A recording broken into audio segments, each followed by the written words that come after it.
They were not railway children to begin with. I don't suppose they had ever thought about railways, except as a means of getting to Masculine and Cook's, the pantomime, zoological gardens, and Madame Tussauds. They were just ordinary suburban children. And they lived with their father and mother in an ordinary red brick-fronted villa, with colored glass in the front door, a tiled passage that was called a hall, a bathroom with hot and cold water, electric bells, French windows, and a good deal of white paint, and every modern convenience, as the house agents say. There were 3 of them. Roberta was the eldest. Of course, mothers never have favorites, but if their mother had had a favorite, it might have been Roberta. Next came Peter, who wished to be an engineer when he grew up, and the youngest was Phyllis, who meant extremely well. Mother did not. Spend all her time in paying dull calls to dull ladies, and sitting dully at home, waiting for dull ladies to pay calls to her. She was almost always there, ready to play with the children and read to them, and help them to do their home lessons. Besides this, she used to write stories for them while they were at school, and read them aloud after tea, and she always made up funny pieces of poetry for their birthdays and for other great occasions, such as the christening of the new kittens, or the refurnishing of the doll's house, or the time when they were getting over the mumps. These 3 lucky children always had everything they needed: pretty clothes, good fires, a lovely nursery with heaps of toys, and a Mother Goose wallpaper. They had a kind and merry nursemaid, and a dog who was called James, and who was their very own. They also had a father who was just perfect, never cross, never unjust, and always ready for a game at least, if at any time he was not ready. He always had an excellent reason for it, and explained the reason to the children so interestingly and funnily that they felt sure he couldn't help himself. You will think that they ought to have been very happy.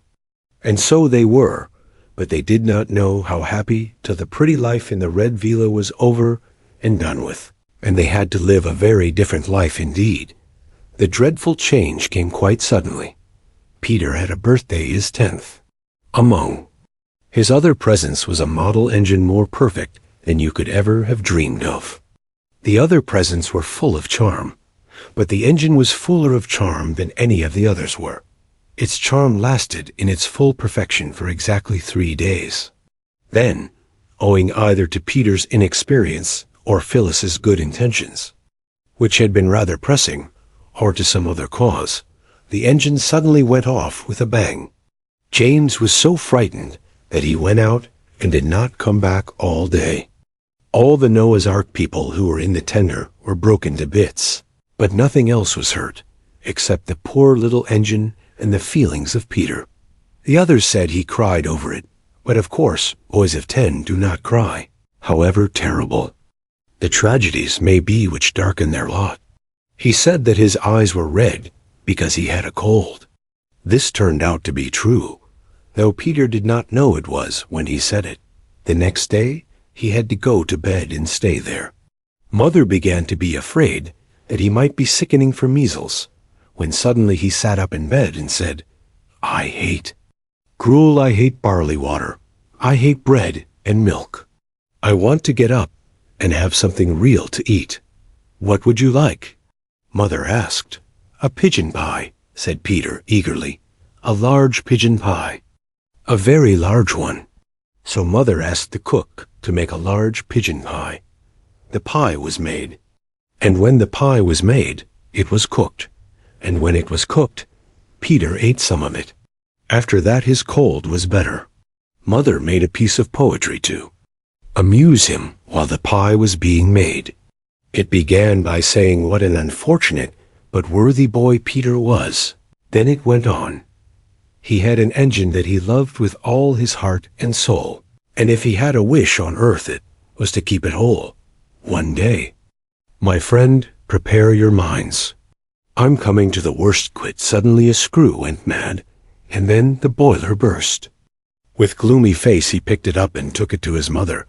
Tough even he could not suppose that she could make another. For those who perished on the line, he did not seem to care.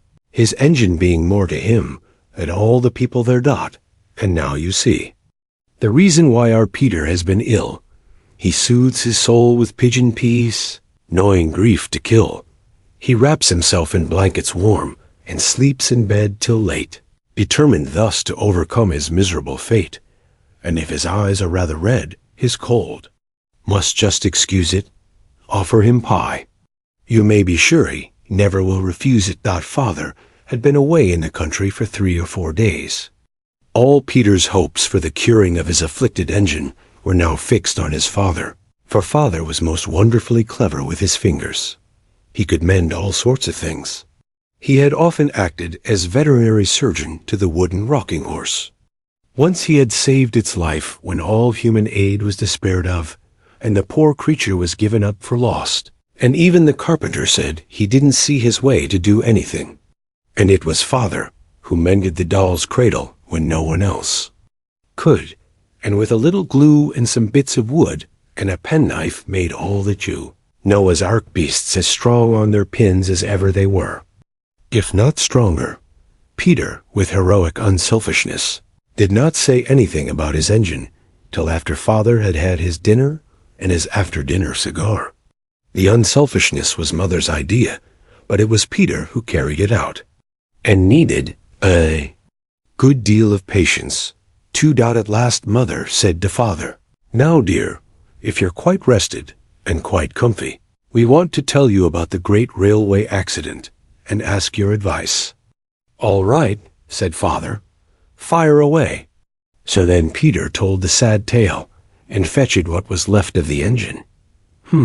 Said father, when he had looked the engine over very carefully. The children held their breaths. "Is there nitrogen monoxide, Hope?" said Peter, in a low, unsteady voice. "Hope? Rather, tons of it," said father, cheerfully. "But it'll want something besides Hope, a bit of brassing, say, or some solder, and a new valve. I think we'd better keep it for a rainy day. In other words, I'll give up Saturday afternoon to it, and you shall all help me." "Can girls help to mend engines?" Peter asked doubtfully. "Of course they can. Girls are just as clever as boys, and don't you forget it.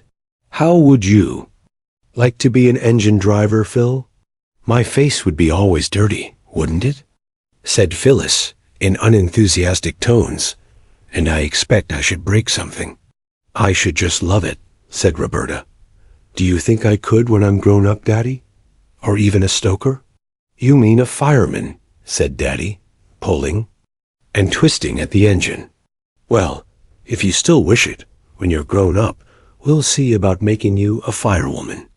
I remember when I was a boy, just then there was a knock at the front door. "Who on earth?" said father. "An Englishman's house is his castle, of course, but I do wish they built semi-detached villas with moats and drawbridges." Ruth, she was the parlor maid and had red hair, came in and said the 2 gentlemen wanted to see the master. "I've shown them into the library, sir," said she. "I expect it's the subscription to the vicar's testimonial," said mother, "or else it's the choir holiday fund. Get rid of them quickly, dear. It does break up an evening so, and it's nearly the children's bedtime." But father did not seem to be able to get rid of the gentleman at all quickly. "I wish we had got a moat and drawbridge," said Roberta. "Then, when we didn't want people, we could just pull up the drawbridge and no one else could get in." "I expect father will have forgotten about when he was a boy if they stay much longer." Mother tried to make the time pass by telling them a new fairy story about a princess with green eyes, but it was difficult because they could hear the voices of father and the gentleman in the library. And father's voice sounded louder and different to the voice he generally used to people who came about testimonials and holiday funds. Then the library bell rang, and everyone heaved a breath of relief. "They're going now," said Phyllis. "He's rung to have them shown out." But instead of showing anybody out, Ruth showed herself in, and she looked queer, the children thought. "Please him," she said. "The master wants you to just step into the study. He looks like the dead mum, I think he's had bad news. You'd best prepare yourself for the worst. Perhaps it's a death in the family, or a bank busted, or—" "That'll do, Ruth," said Mother gently. "You can go." Then Mother went into the library. There was more talking. Then the bell rang again, and Ruth fetched a cab.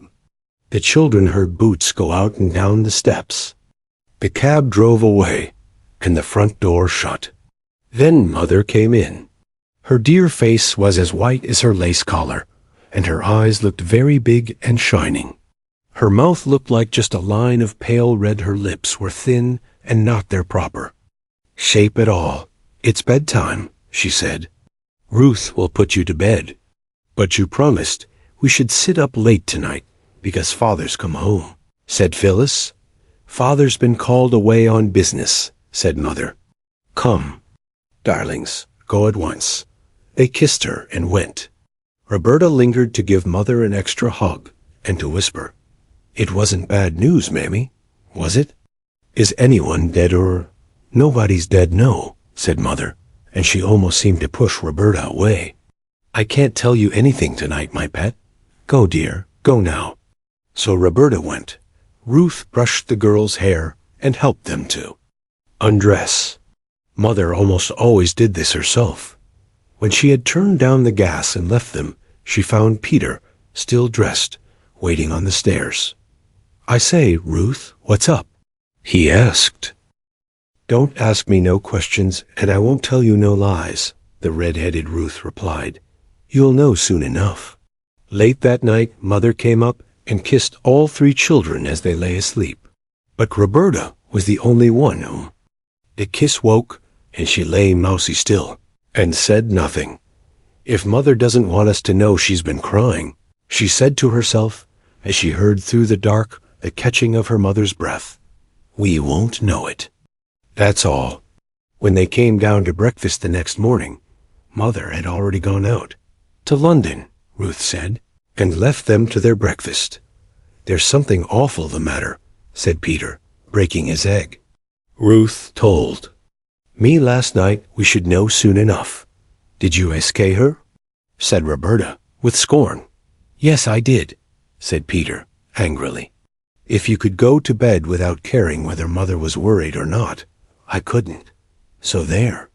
"I don't think we ought to ask the servants things Mother doesn't tell us," said Roberta. "That's right, Miss Goody-Goody," said Peter. "Preach away."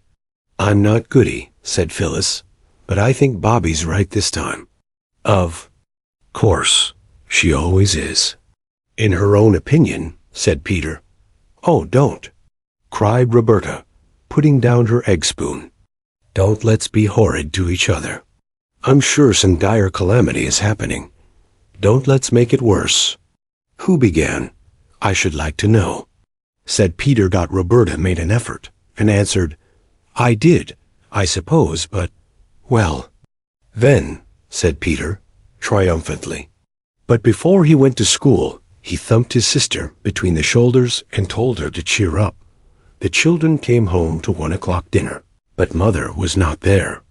And she was not there at tea-time. It was nearly 7 before she came in, looking so ill and tired that the children felt they could not ask her any questions. She sank into an armchair. Phyllis took the long pins out of her hat, while Roberta took off her gloves, and Peter unfastened her walking shoes and fetched her soft velvety slippers for her. When she had had a cup of tea, and Roberta had put eau de cologne on her poor head that ached, Mother said, "Now, my darlings, I want to tell you something. Those men last night did bring very bad news, and Father will be away for some time.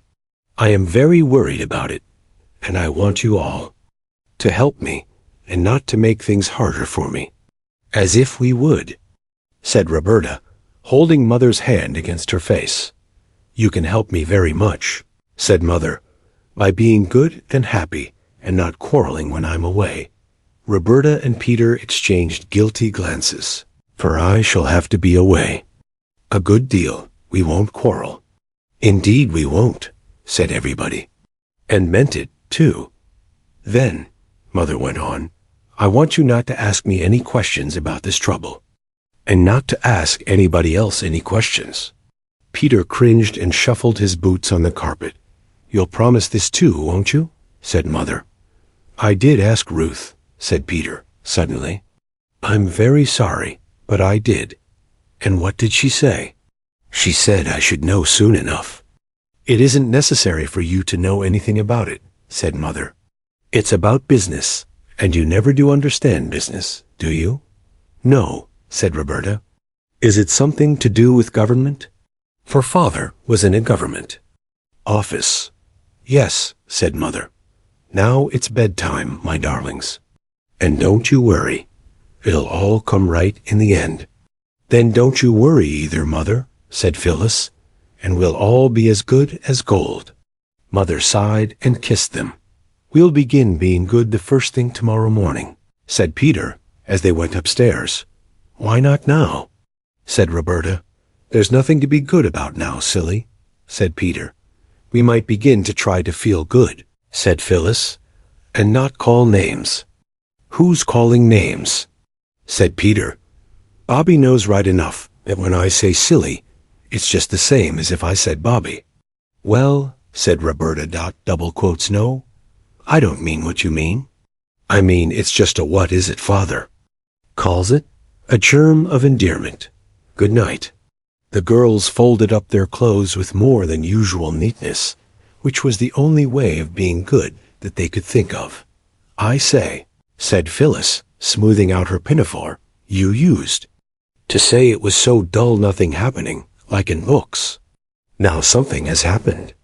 "I never wanted things to happen to make Mother unhappy," said Roberta. "Everything's perfectly horrid."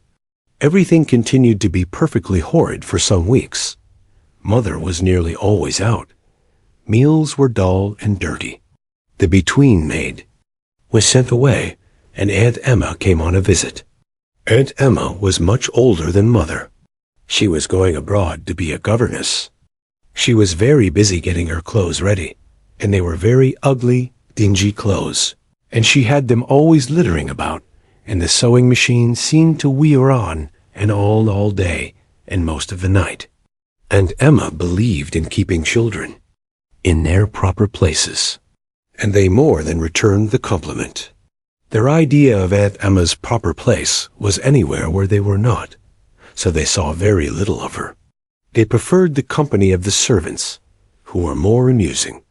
Cook, if in a good temper, could sing comic songs, and the housemaid, if she happened not to be offended with you, could imitate a hen that has laid an egg, a bottle of champagne being opened, and could mew like two cats fighting. The servants never told the children what the bad news was that the gentleman had brought to Father, but they kept hinting that they could tell a great deal if they chose, and this was not comfortable. One day when Peter had made a booby trap over the bathroom door, and it had acted beautifully as Ruth passed through, that red-haired parlor maid caught him and boxed his ears. "You'll come to a bad end," she said furiously. "You nasty little limb, you. If you don't mend your ways, you'll go where your precious father's gone. So I tell you straight." Roberta repeated this to her mother, and next day Ruth was sent away. Then came the time when Mother came home and went to bed and stayed there 2 days, and the doctor came, and the children crept wretchedly about the house, and wondered if the world was coming to an end. Mother came down one morning to breakfast, very pale and with lines on her face that used not to be there. And she smiled as well as she could and said, "Now, my pets, everything is settled. We're going to leave this house and go and live in the country. Such a ducky dear little white house. I know you'll love it."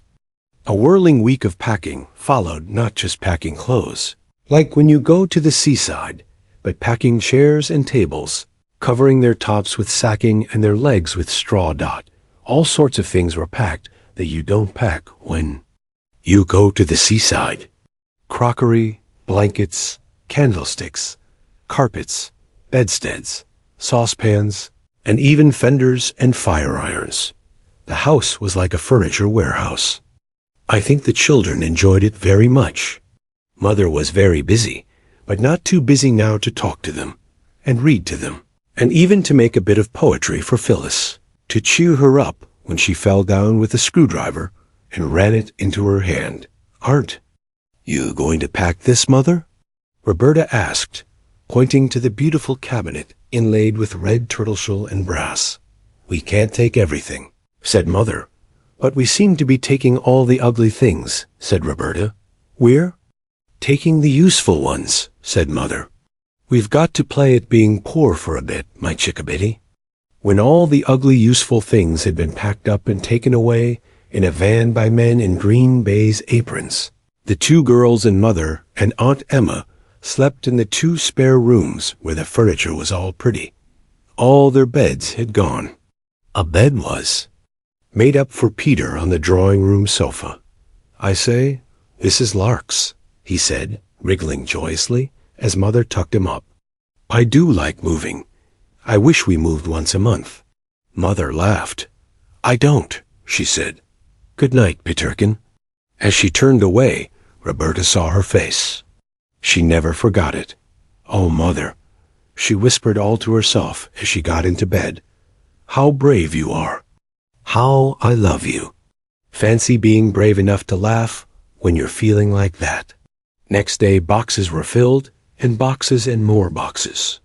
And then late in the afternoon, a cab came to take them to the station. Aunt Emma saw them off. They felt that they were seeing her off, and they were glad of it. But, oh, those poor little foreign children that she's going to governess, whispered Phyllis. "I wouldn't be them for anything."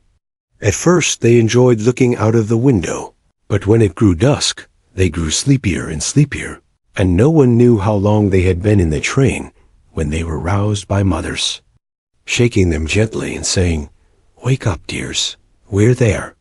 They woke up, cold and melancholy, and stood shivering on the drafty platform while the baggage was taken out of the train. Then the engine, puffing and blowing, set to work again and dragged the train away. The children watched the taillights of the guard's van disappear into the darkness. This was the first train the Yaz's children saw on that railway, which was in time to become so very dear to them.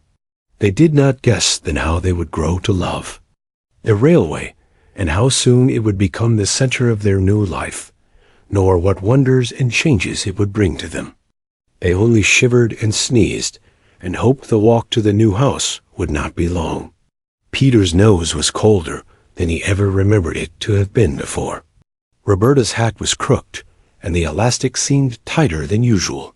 Phyllis's shoelaces had come undone. "Come," said Mother, "we've got to walk. There aren't any cabs here." The walk was dark and muddy. The children stumbled a little on the rough road, and once Phyllis absently fell into a puddle and was picked up damp and unhappy. There were no gas lamps on the road, and the road was uphill. The cart went at a foot's pace, and they followed the gritty crunch of its wheels. As their eyes got used to the darkness, they could see the mound of boxes swaying dimly in front of them. A long gate had to be opened for the cart to pass through. And after that, the road seemed to go across fields, and now it went downhill. Presently, a great dark lumpish thing showed over to the right. "There's the house," said Mother. "I wonder why she's shut the shutters." "Who's she?" asked Roberta. "The woman I engaged to clean the place and put the furniture straight and get supper. There was a low wall and trees inside. That's the garden," said Mother. "It looks more like a dripping pan full of black cabbages," said Peter. The cart went on along by the garden wall and round to the back of the house, and here it clattered into a cobblestoned yard and stopped at the back door.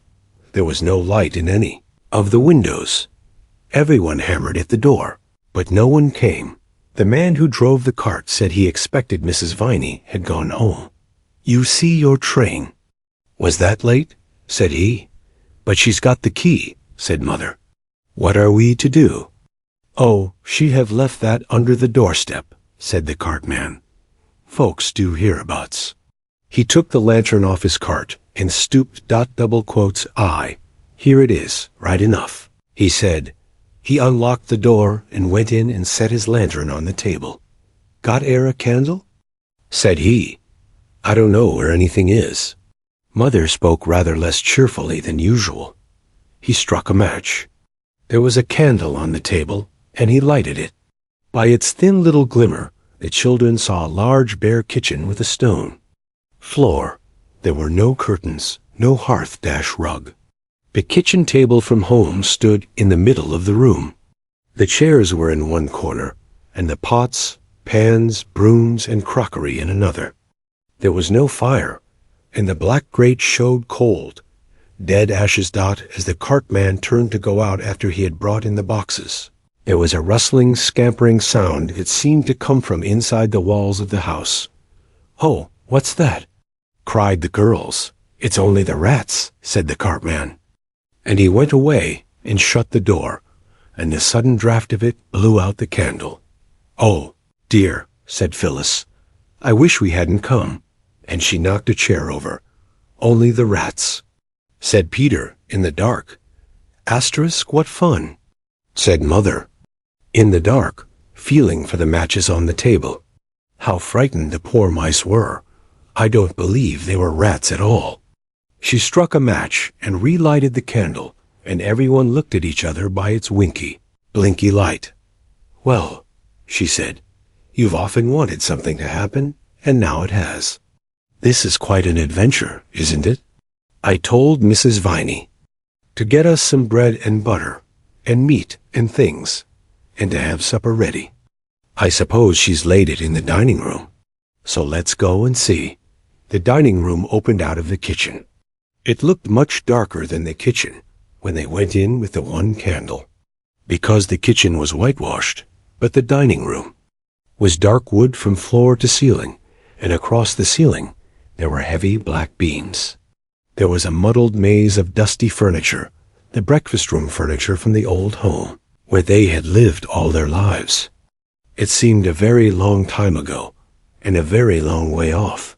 There was the table, certainly, and there were chairs, but there was no supper. "Let's look in the other rooms," said Mother. And they looked. And in each room was the same kind of blundering. Half arrangement of furniture, and fire irons and crockery, and all sorts of odd things on the floor, but there was nothing to eat. Even in the pantry, there were only a rusty cake tin and a broken plate with whitening mixed in it. "What a horrid old woman," said Mother. "She's just walked off with the money and not got us anything to eat at all." "Then shan't we have any supper at all?" asked Phyllis, dismayed, stepping back onto a soap dish that cracked responsively. "Oh, yes," said Mother. "Only it'll mean unpacking one of those big cases that we put in the cellar. Phil, do mind where you're walking to. There's a dear. Peter, hold the light." The cellar door opened out of the kitchen. There were 5 wooden steps leading down. It wasn't a proper cellar at all, the children thought, because its ceiling went up as high as the kitchen's. A bacon rack hung under its ceiling. There was wood in it, and coal. Also the big cases. Peter held the candle, all on one side, while Mother tried to open the great packing case. It was very securely nailed down. "Where's the hammer?" asked Peter. "That's just it," said Mother. "I'm afraid it's inside the box. But there's a coal shovel, and there's the kitchen poker. And with these, she tried to get the case open. "Let me do it," said Peter, thinking he could do it better himself. Everyone thinks this when he sees another person stirring, eh? Fire, or opening a box, or untying a knot in a bit of string. "You'll hurt your hands, Mammy," said Roberta. "Let me." "I wish Father was here," said Phyllis. "He'd get it open in 2 shakes. What are you kicking me for, Bobby?" "I wasn't," said Roberta. Just then the first of the long nails in the packing case began to come out with a scrunch. Then a lath was raised, and then another, till all 4 stood up with the long nails in them shining fiercely like iron teeth in the candlelight. "Hooray," said Mother. "Here are some candles, the very first thing. You girls go and light." them, you'll find some saucers and things. Just drop a little candle grease in the saucer and stick the candle upright in it. How many shall we light? As many as ever you like, said Mother, gaily. The great thing is to be cheerful. Nobody can be cheerful in the dark, except owls and dormice. So the girls lighted candles. The head of the first match flew off and stuck to Phyllis's finger. But as Roberta said, it was only a little burn, and she might have had to be Roman martyr and be burned whole if she had happened to live in the days when those things were fashionable. Then, when the dining room was lighted by 14 candles, Roberta fetched coal and wood and lighted a fire. It's very cold for May, she said, feeling what a grown-up thing it was to say, that the firelight and the candlelight made the dining room look very different, for now you could see that the dark walls were of wood, carved here and there into little wreaths and loops. The girls hastily tidied the room, which meant putting the chairs against the wall and piling all the odds and ends into a corner and partly hiding them with the big leather armchair that Father used to sit in after dinner. "Bravo!" cried Mother, coming in with a tray full of things. "This is something like. I'll just get a tablecloth." And then the tablecloth was in a box with a proper lock that was opened with a key and not with a shovel. And when the cloth was spread on the table, a real feast was laid out on it. Everyone was very, very tired, but everyone cheered up at the sight of the funny and delightful supper. There were biscuits, the Marie and the plain kind, sardines, preserved ginger, cooking raisins, and candied peel and marmalade. What a good thing Aunt Emma packed up all the odds and ends out of the store cupboard, said Mother. Now, Phil, don't put the marmalade spoon in among the sardines. No, I won't, Mother, said Phyllis, and put it down among the Marie biscuits. Let's drink Aunt Emma's health, said Roberta suddenly.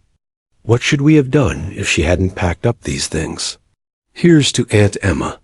And the toast was drunk in ginger wine and water out of willow-patterned teacups because the glasses couldn't be found. They all felt that they had been a little hard on Aunt Emma.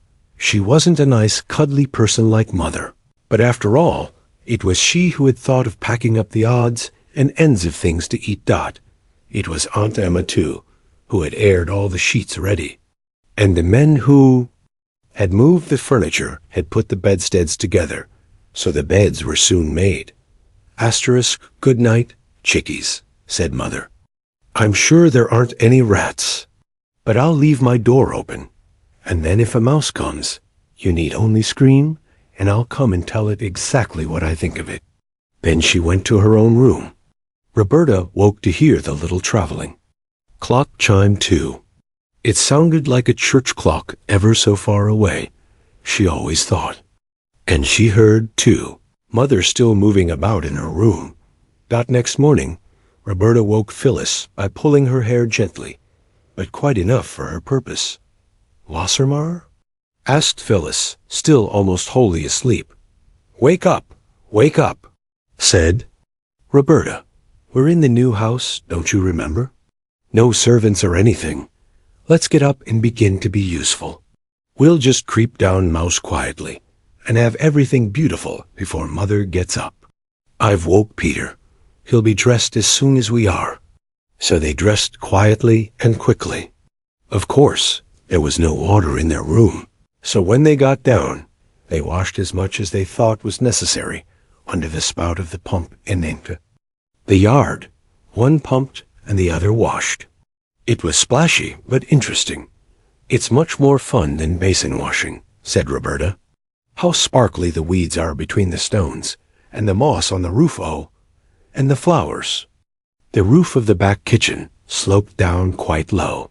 It was made of thatch, and it had moss on it, and house leeks, and stonecrop, and wallflowers, and even a clump of purple fladflowers at the far corner. This is far, far, far and away prettier than Edgecombe Villa, said Phyllis. I wonder what the garden's like. We mustn't think of the garden yet, said Roberta, with earnest energy. Let's go in and begin to work." They lighted the fire and put the kettle on, and they arranged the crockery for breakfast. They could not find all the right things, but a glass ashtray made an excellent salt cellar, and a newish baking tin seemed as if it would do to put bread on, if they had any. When there seemed to be nothing more that they could do, they went out again into the fresh bright morning. "We'll go into the garden now," said Peter, but somehow they couldn't find the garden. They went round the house and round the house. A yard occupied the back, and across it were stables and outbuildings. On the other three sides, the house stood simply in a field, without a yard of garden to divide it from the short, smooth turf. And yet they had certainly seen the garden wall. The night before that, it was a hilly country. Down below they could see the line of the railway and the black yawning mouth of a tunnel. The station was out of sight. There was a great bridge with tall arches running across one end of the valley. "Never mind the garden," said Peter. "Let's go down and look at the railway. There might be trains passing. We can see them from here," said Roberta slowly. "Let's sit down a bit." So they all sat down on a great flat gray stone that had pushed itself up out of the grass.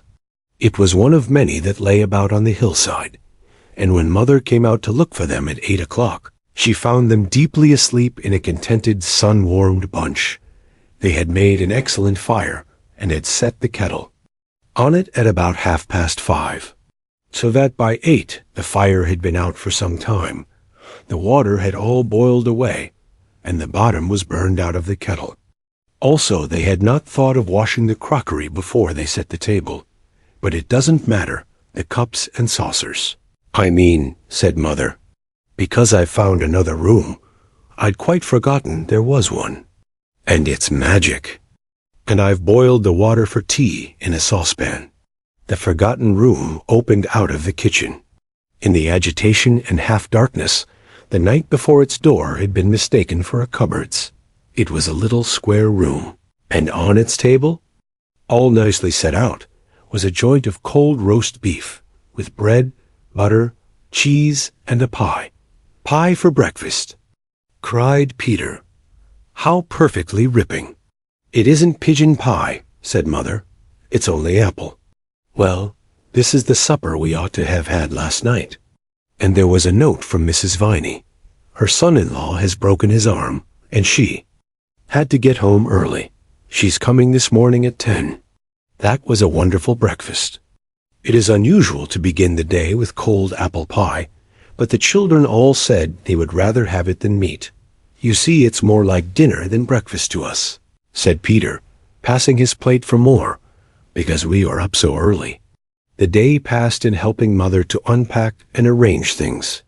6 small legs quite ached with running about, while their owners carried clothes and crockery, and all sorts of things to their proper places. It was not till quite late in the afternoon that Mother said, "There, that'll do for today.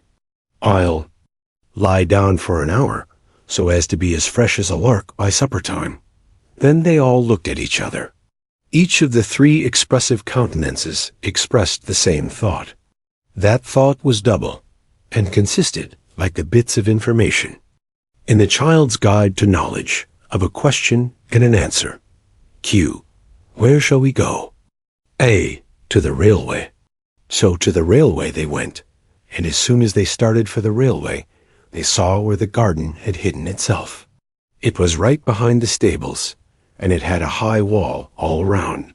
"Oh, never mind about the garden now," cried Peter. "Mother told me this morning where it was. It'll keep till tomorrow. Let's get to the railway." The way to the railway was all downhill over smooth, short turf with here and there furze, bushes, and gray and yellow rocks, sticking out like candied peel from the top of a cake. The way ended in a steep run and a wooden fence, and there was the railway with the shining metals and the telegraph wires and posts and signals.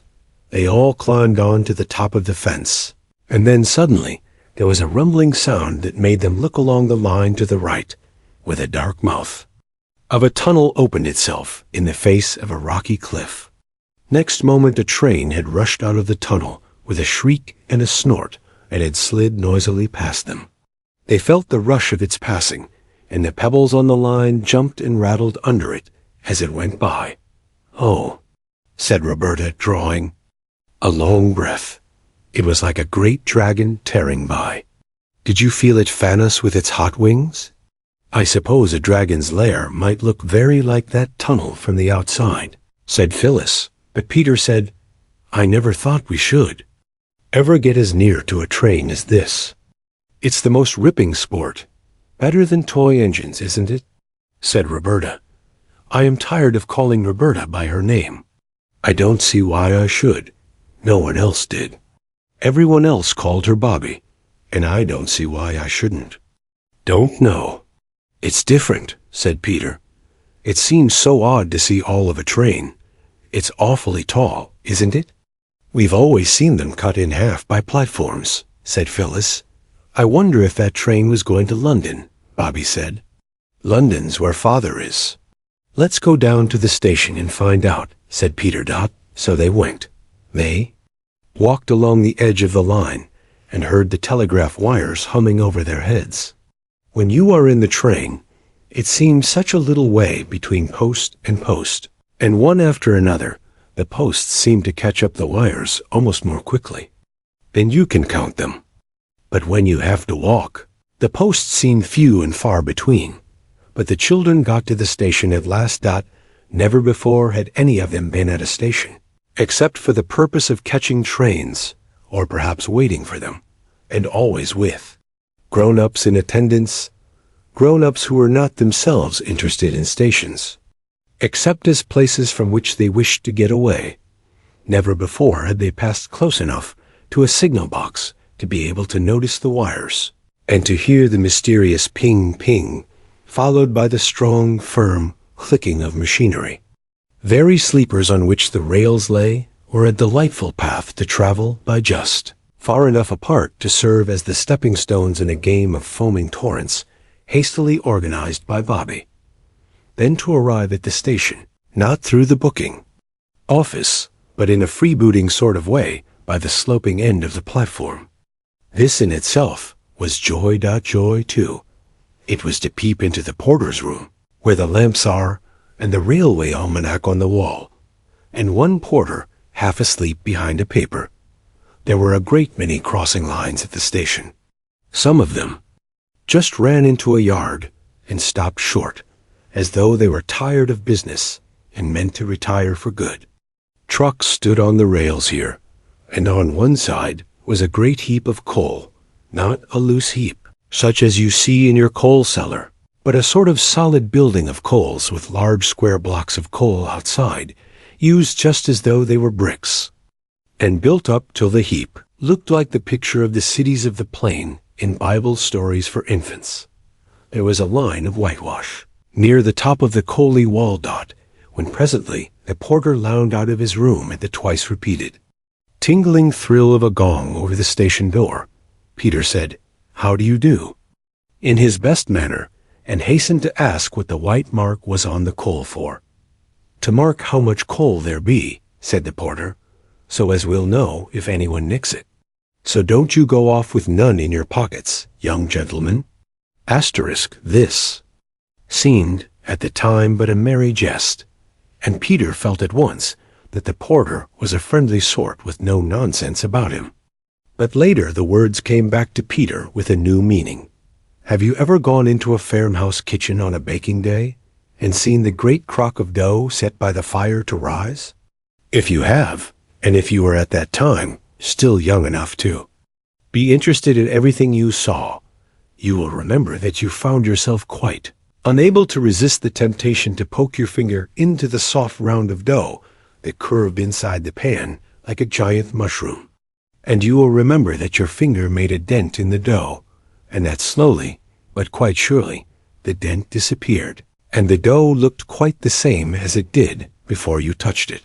Unless, of course, your hand was extra dirty, in which case, naturally, there would be a little black mark. Well, it was just like that with the sorrow the children had felt at father's going away, and at mother's being so unhappy. It made a deep impression, but the impression did not last long. They soon got used to being without father, though they did not forget him. And they got used to not going to school, and to seeing very little of mother, who was now almost all. They shut up in her upstairs room writing. She used to come down at tea time and read aloud the stories she had written. They were lovely stories. The rocks and hills and valleys and trees, the canal, and above all, the railway, were so new and so perfectly pleasing that the remembrance of the old life in the villa grew to seem almost like a dream. Mother had told them more than once that they were quite poor now, but this did not seem to be anything but a way of speaking. Grown-up people, even mothers, often make remarks that don't seem to mean anything in particular, just for the sake of saying something, seemingly. There was always enough to eat, and they wore the same kind of nice clothes they had always worn. But in June came 3 wet days. The rain came down, straight as lances, and it was very, very cold. Nobody could go out, and everybody shivered. They all went up to the door of Mother's room and knocked. "Well, what is it?" asked Mother. From inside. "Mother," said Bobby, "mayn't I light a fire? I do know how." And Mother said, "No, my ducky love. We mustn't have fires in June. Coal is so dear. If you're cold, go and have a good romp in the attic. That'll warm you." "But, Mother, it only takes such a very little coal to make a fire." "It's more than we can afford, chickeny love," said Mother cheerfully. "Now run away. There's darlings, I'm madly busy." "Mother's always busy now," said Phyllis in a whisper to Peter. Peter did not answer. He shrugged his shoulders. He was thinking. Thought, however, could not long keep itself from the suitable furnishing of a bandit's lair in the attic.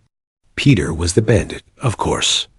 Bobby was his lieutenant, his band of trusty robbers, and in due course, the parent of Phyllis, who was the captured maiden for whom a magnificent ransom in horse beans was unhesitatingly paid. They all went down to tea, flushed and joyous as any mountain brigands. But when Phyllis was going to add jam to her bread and butter, Mother said, "Jam o' our butter, fear not jam and butter. We can't afford that sort of reckless luxury nowadays." Phyllis finished the slice of bread and butter in silence, and followed it up by bread and jam.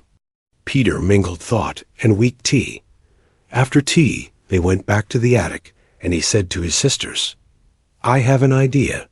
"What's that?" they asked politely. "I shan't tell you," was Peter's unexpected rejoinder. "Oh, very well," said Bobby. And Phil said, "Don't then."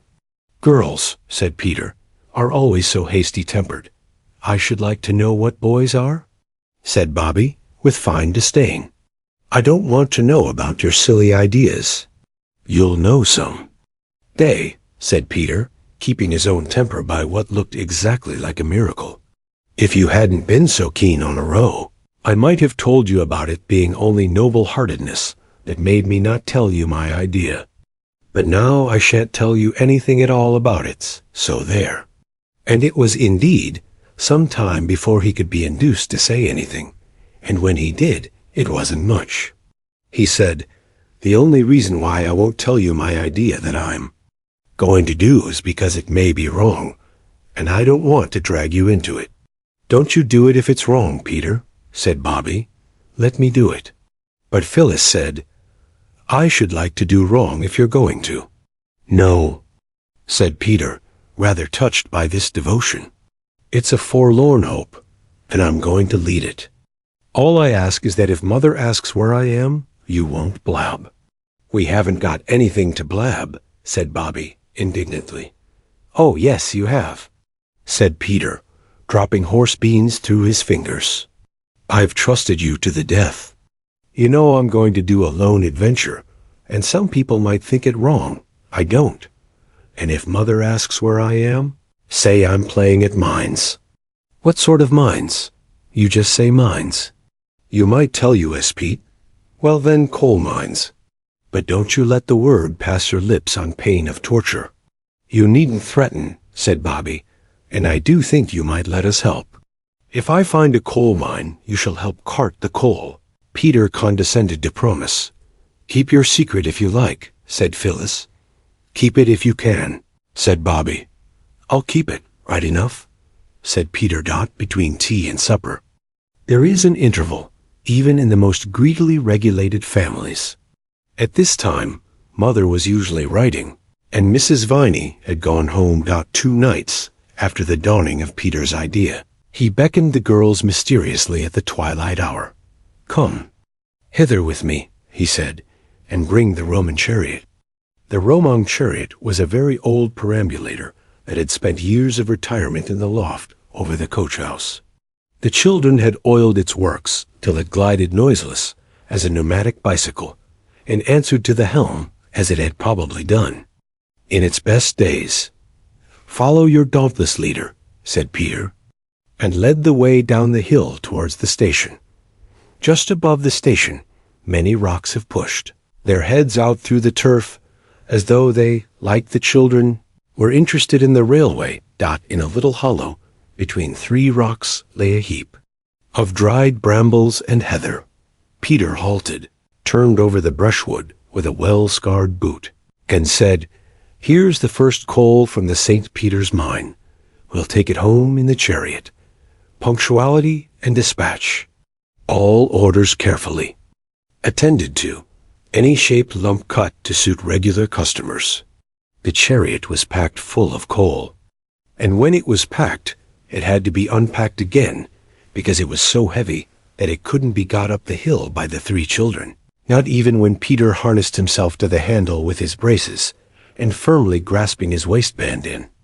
One hand pulled while the girls pushed behind. 3 journeys had to be made before the coal from Peter's mine was added to the heap of Mother's coal in the cellar. Afterwards Peter went out alone and came back very black and mysterious. I've been to my coal mine, he said. Tomorrow evening we'll bring home the black diamonds in the chariot. It was a week later that Mrs. Viney remarked to Mother how well this last lot of coal was holding out.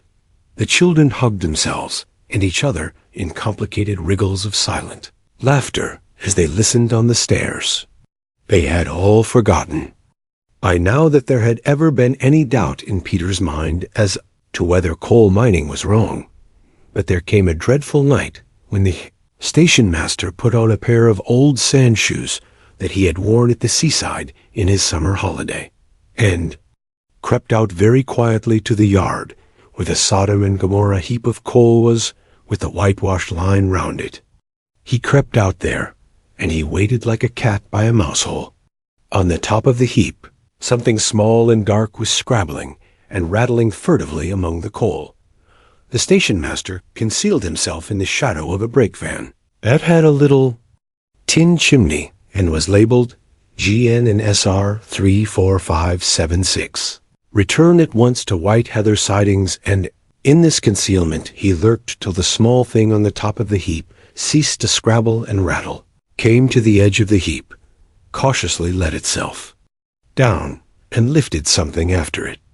Then the arm of the station-master was raised. The hand of the station-master fell on a collar, and there was Peter firmly held by the jacket, with an old carpenter's bag full of coal in his trembling clutch. So I've caught you at last. Have I, you young thief? Said the station-master. I'm not a thief, said Peter, as firmly as he could. I'm a coal miner. Tell that to the Marines, said the station-master. It would be just as true, whoever I told it to, said Peter. You're right there, said the man who held him. Stow your jaw, you young rip, and come along to the station. Oh, no, cried in the darkness an agonized voice that was not Peter's. Not the police station, said another voice from the darkness. Not yet, said the station-master. The railway station first. Why, it's a regular gang. Any more?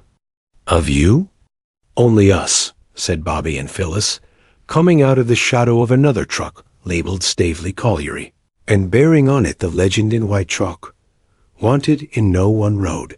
What do you mean by spying on a fellow like this?" said Peter angrily.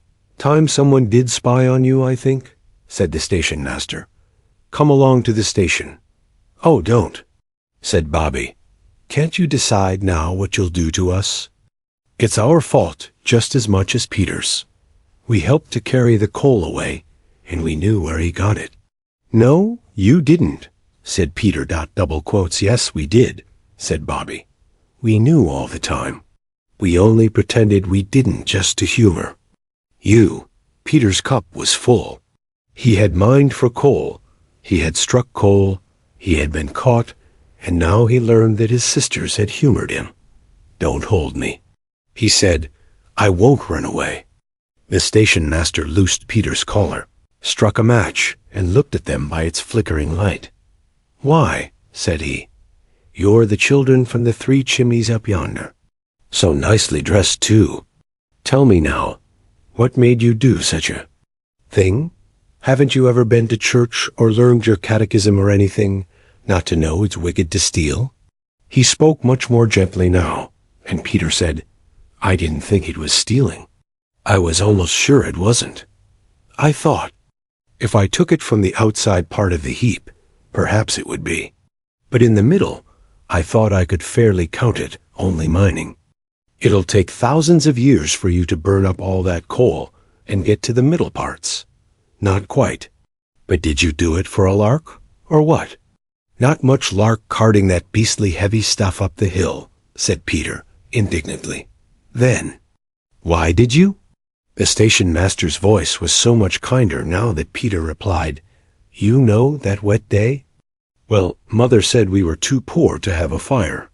We always had fires when it was cold at our other house, and asterisk don't," interrupted Bobby in a whisper. "Well," said the station master, rubbing his chin thoughtfully, "I'll tell you what I'll do. I'll look over it this once. But you remember, young gentleman, stealing is stealing, and what's mine isn't yours, whether you call it mining or whether you don't. Run along home." "Do you mean you aren't going to do anything to us?" "Well, you are a brick," said Peter with enthusiasm. "You're a dear," said Bobby. "You're a darling," said Phyllis. "That's all right," said the station master. And on this they parted. "Don't speak to me," said Peter, as the 3 went up the hill. "You're spies and traitors, that's what you are." But the girls were too glad to have Peter between them, safe and free, and on the way to 3 chimneys, and not to the police station, to mind much what he said. "We did say it was us." "As much as you?" said Bobby gently. "Well, and it wasn't. It would have come to the same thing in courts with judges," said Phyllis. "Don't be snarky, Peter. It isn't our fault your secrets are so jolly easy to find out." She took his arm, and he let her. "There's an awful lot of coal in the cellar. Anyhow," he went on. "Oh, don't," said Bobby. "I don't think we ought to be glad about that." "I don't know," said Peter, plucking up a spirit. "I'm not at all sure, even now, that mining is a crime." But the girls were quite sure, and they were also quite sure that he was quite sure, however little he cared to own it. Asterisk, after the adventure of Peter's coal mine. It seemed well to the children to keep away from the station, but they did not. They could not keep away from the railway. They had lived all their lives in a street where cabs and omnibuses rumbled by at all hours, and the carts of butchers and bakers and candlestick makers. I never saw a candlestick maker's cart. Did you? Might occur at any moment. Here in the deep silence of the sleeping country, the only things that went by were the trains. They seemed to be all that was left to link the children to the old life that had once been theirs. Straight down. The hill in front of 3 chimneys, the daily passage of their 6 feet, began to mark a path across the crisp, short turf. They began to know the hours when certain trains passed, and they gave names to them. The 9.15 up was called the Green Dragon. The 10.7 down was the Worm of Wantley. The Midnight Town Express whose shrieking rush they sometimes woke from their dreams to hear, was the fearsome fly-by-night. Peter got up once in chill starshine, and, peeping at it through his curtains, named it on the spot. It was by the Green Dragon that the old gentleman traveled. He was a very nice-looking old gentleman, and he looked as if he were nice too, which is not at all the same thing. He had a fresh-colored, clean-shaven face and white hair, and he wore rather odd-shaped collars and a top hat that wasn't exactly the same kind as other people's. Of course, the children didn't see all this at first. In fact, the first thing they noticed about the old gentleman was his hand. It was one morning as they sat on the fence waiting for the Green Dragon, which was 3¼ minutes late by Peter's Waterbury watch that he had given him on his last birthday. "The Green Dragon's going where Father is," said Phyllis. "If it were a really real dragon, we could stop it and ask it to take our love to Father." "Dragons don't carry people's love," said Peter. "They'd be above it." "Yes, they do, if you tame them thoroughly first. They fetch and carry like pet spaniels," said Phyllis, "and feed out of your hand. I wonder why Father never writes to us." "Mother says he's been too busy," said Bobby. "But he'll write soon, she says." "I say," Phyllis suggested, "let's all wave to the Green Dragon as it goes by. If it's a magic dragon, it'll understand and take our loves to Father. And if it isn't, 3 waves aren't much. We shall never miss them." So when the Green Dragon tore, shrieking out of the mouth of its dark lair, which was the tunnel, all 3 children stood on the railing and waved their pocket handkerchiefs, without stopping to think whether they were clean handkerchiefs or the reverse. They were, as a matter of fact, very much the reverse, and out of a first-class carriage a hand waved back, a quite clean hand. It held a newspaper. It was the old gentleman's hand. After this it became the custom for waves to be exchanged between the children, and the 9.15. And the children, especially the girls, liked to think that perhaps the old gentleman knew Father, and would meet him in business, wherever that shady retreat might be, and tell him how his 3 children stood on a rail far away in the green country, and waved their love to him every morning, wet or fine, for they were now able to go out in all sorts of weather, such as they would never have been allowed to go out in when they lived in their villa house. This was Aunt Emma's doing, and the children felt more and more that they had not been quite fair to this unattractive aunt, when they found how useful were the long gaiters and waterproof coats that they had laughed at her for buying for them. Mother, all this time, was very busy with her writing. She used to send off a good many long blue envelopes with stories in them, and large envelopes of different sizes and colors used to come to her. Sometimes she would sigh when she opened them and say, "Another story come home to roost. Oh dear, oh dear." And then the children would be very sorry. But sometimes she would wave the envelope in the air and say, "Hooray, hooray.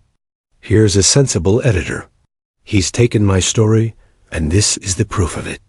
At first the children thought the proof meant the letter the sensible editor had written, but they presently got to know that the proof was long slips of paper, with the story printed on them.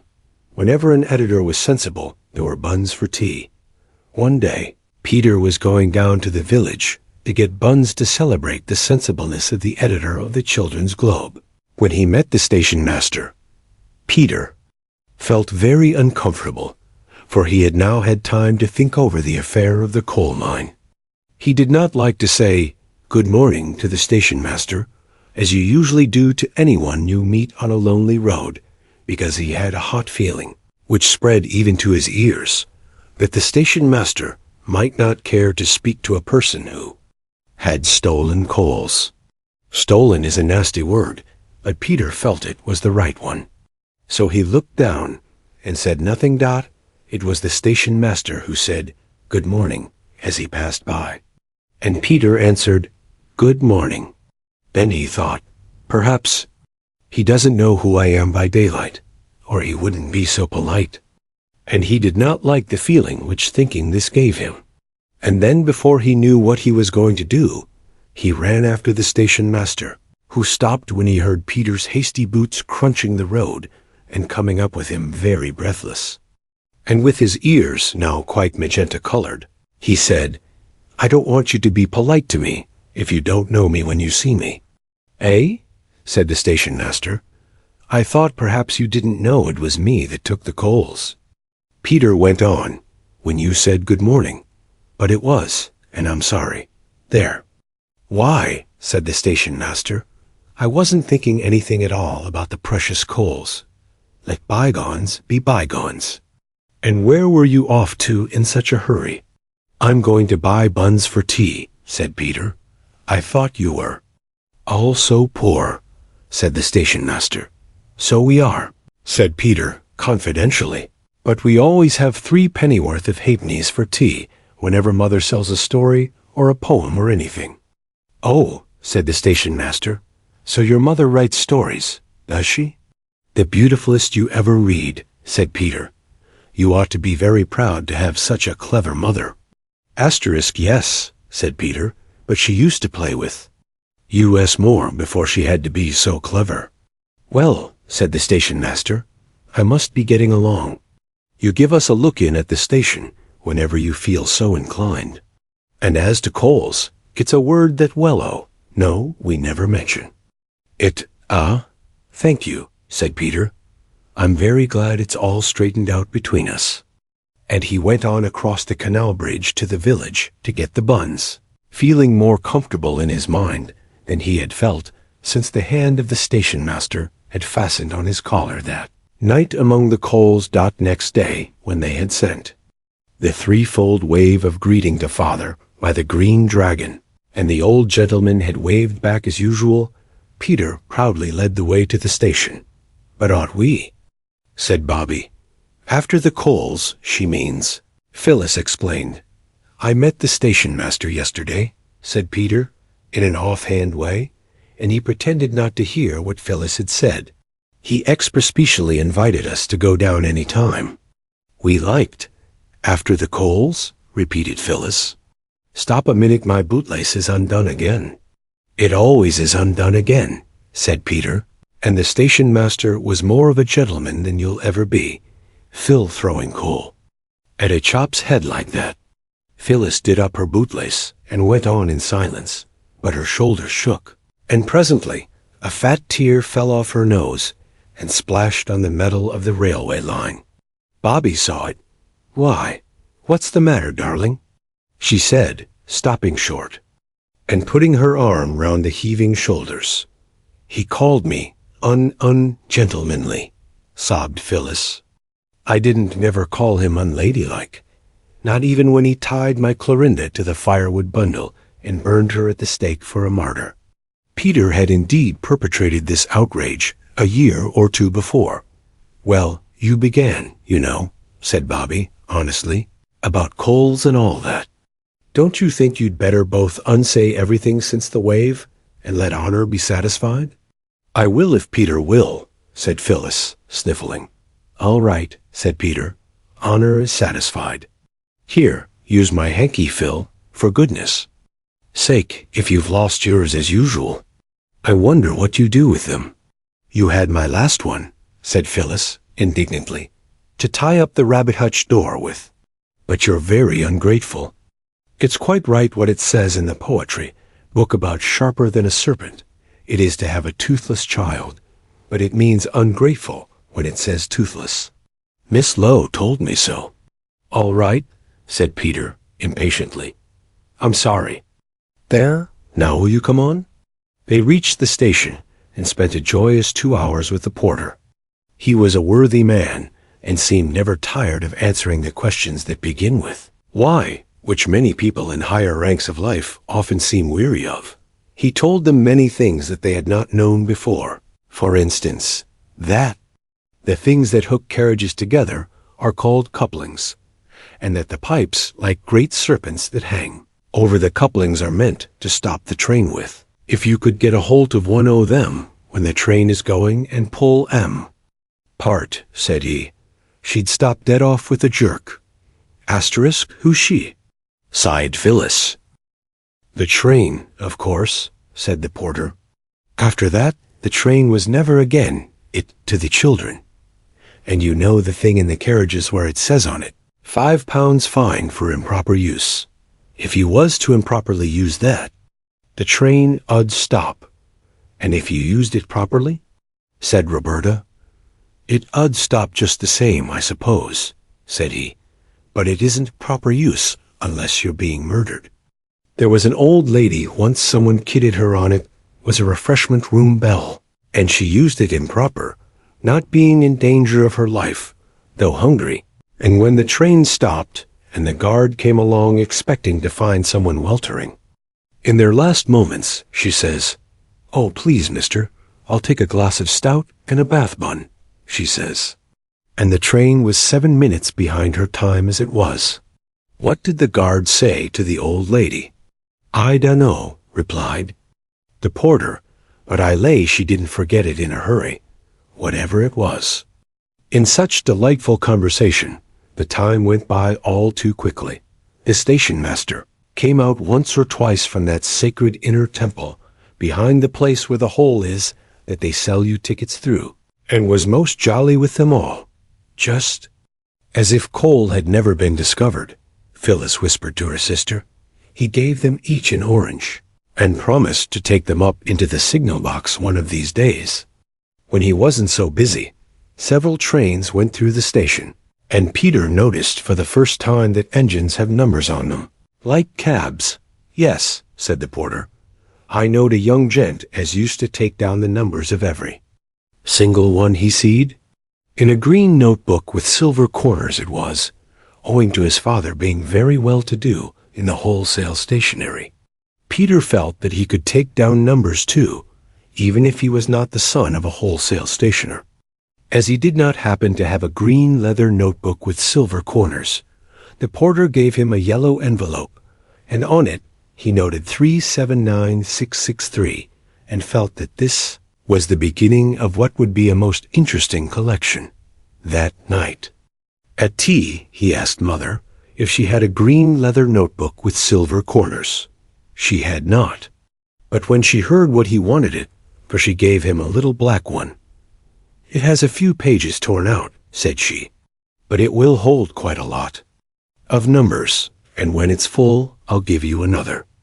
I'm so glad you like the railway.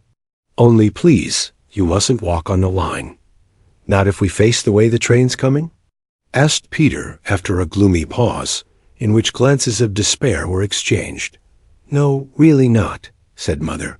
Then Phyllis said, "Mother, didn't you ever walk on the railway lines when you were little?" Mother was an honest and honorable mother, so she had to say, "Yes." "Well then," said Phyllis, "but darlings, you don't know how fond I am of you. What should I do if you got hurt? Are you fonder of us than Granny was of you when you were little?" Phyllis asked. Bobby made signs to her to stop, but Phyllis never did see signs, no matter how plain they might be. Mother did not answer for a minute. She got up to put more water in the teapot. "No one," she said at last, "ever loved anyone more than my mother loved me." Then she was quiet again, and Bobby kicked Phyllis hard under the table, because Bobby understood a little bit the thoughts that were making Mother so quiet, the thoughts of the time when Mother was a little girl and was all the world to her mother. It seemed so easy and natural to run to Mother when one is in trouble. Bobby understood a little how people do not leave off running to their mothers when they are in trouble, even when they are grown up, and she thought she knew a little what it must be to be sad and have no mother to run to any more. So she kicked Phyllis, who said, "What are you kicking me like that for, Bob?" And then Mother laughed a little and sighed and said, "Very well then. Only let me be sure you do know which way the trains come, and don't walk on the line near the tunnel or near corners. Trains keep to the left like carriages," said Peter, "so if we keep to the right, we're bound to see them coming." Very well, said Mother, and I dare say you think that she ought not to have said it.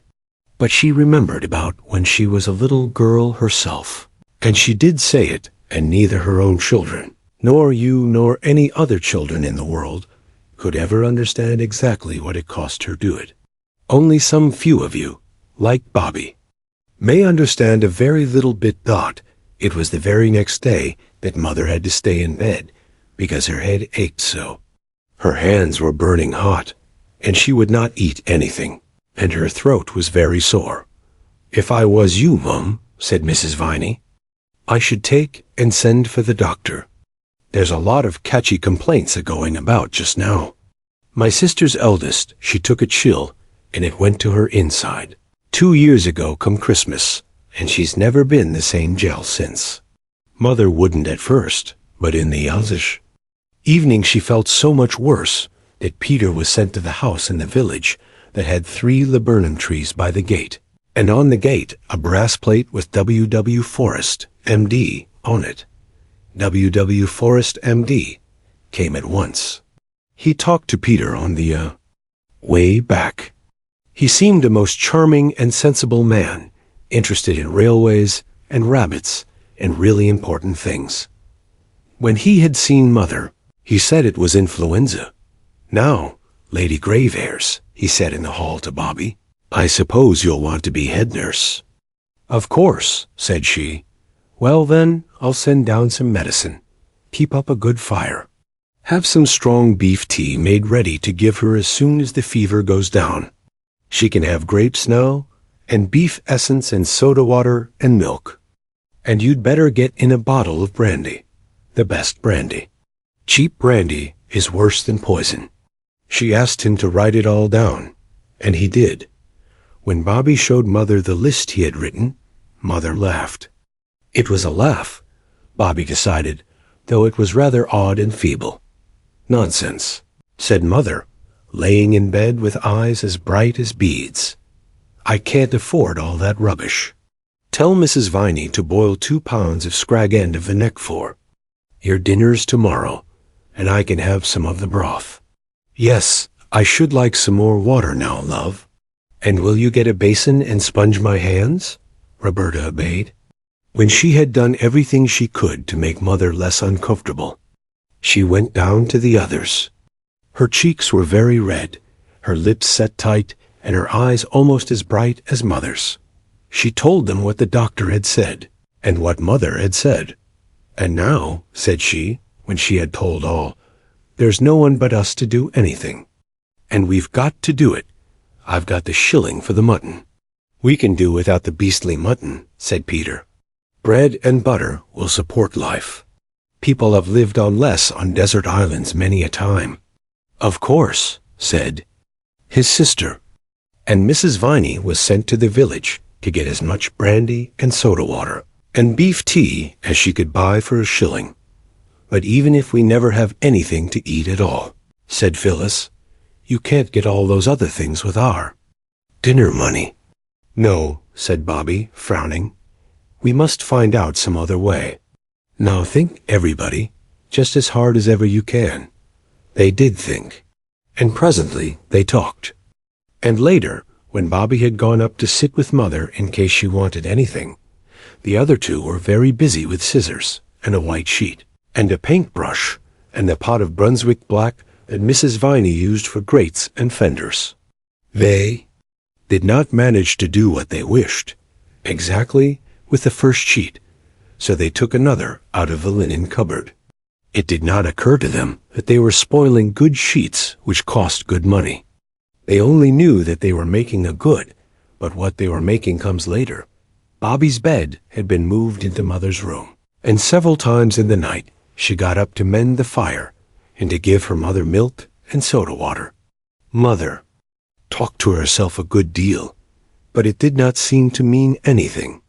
And once she woke up suddenly and called out, Mama, Mama, and Bobby knew she was calling for Granny, and that she had forgotten that it was no use calling, because Granny was dead in the early morning.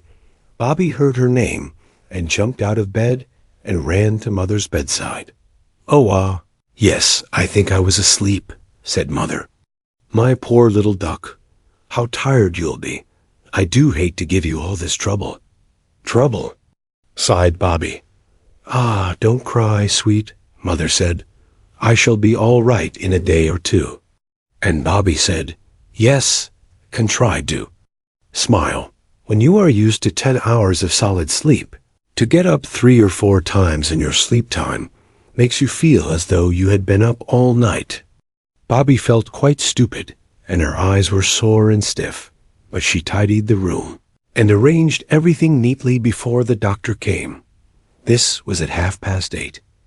Everything going on all right, little nurse? He said at the front door.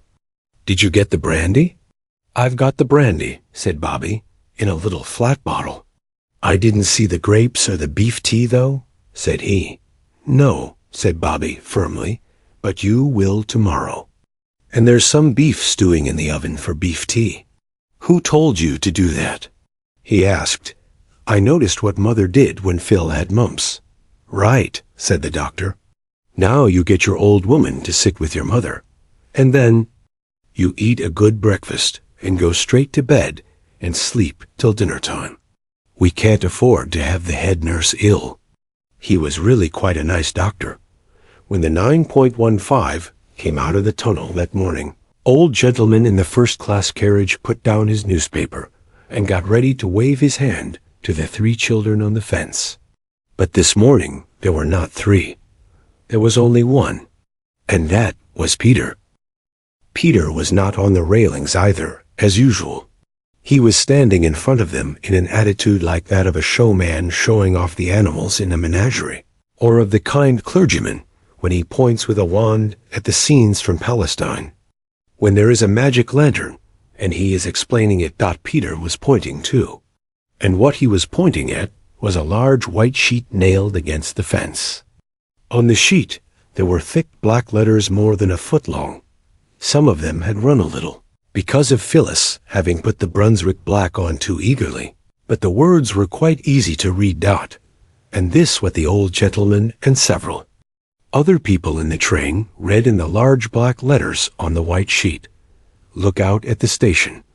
A good many people did look out at the station and were disappointed, for they saw nothing unusual. The old gentleman looked out too, and at first he too saw nothing more unusual than the gravelled platform and the sunshine and the wallflowers and forget-me-nots in the station borders. It was only just as the train was beginning to pull itself together to start again, that he saw Phyllis. She was quite out of breath with running. Oh, she said, I thought I'd missed you. My bootlaces would keep coming down, and I fell over them twice. Here, take it. She thrust a warm, dampish letter into his hand as the train moved. He leaned back in his corner and opened the letter. This is what he read. Dear Mister, we do not know your name.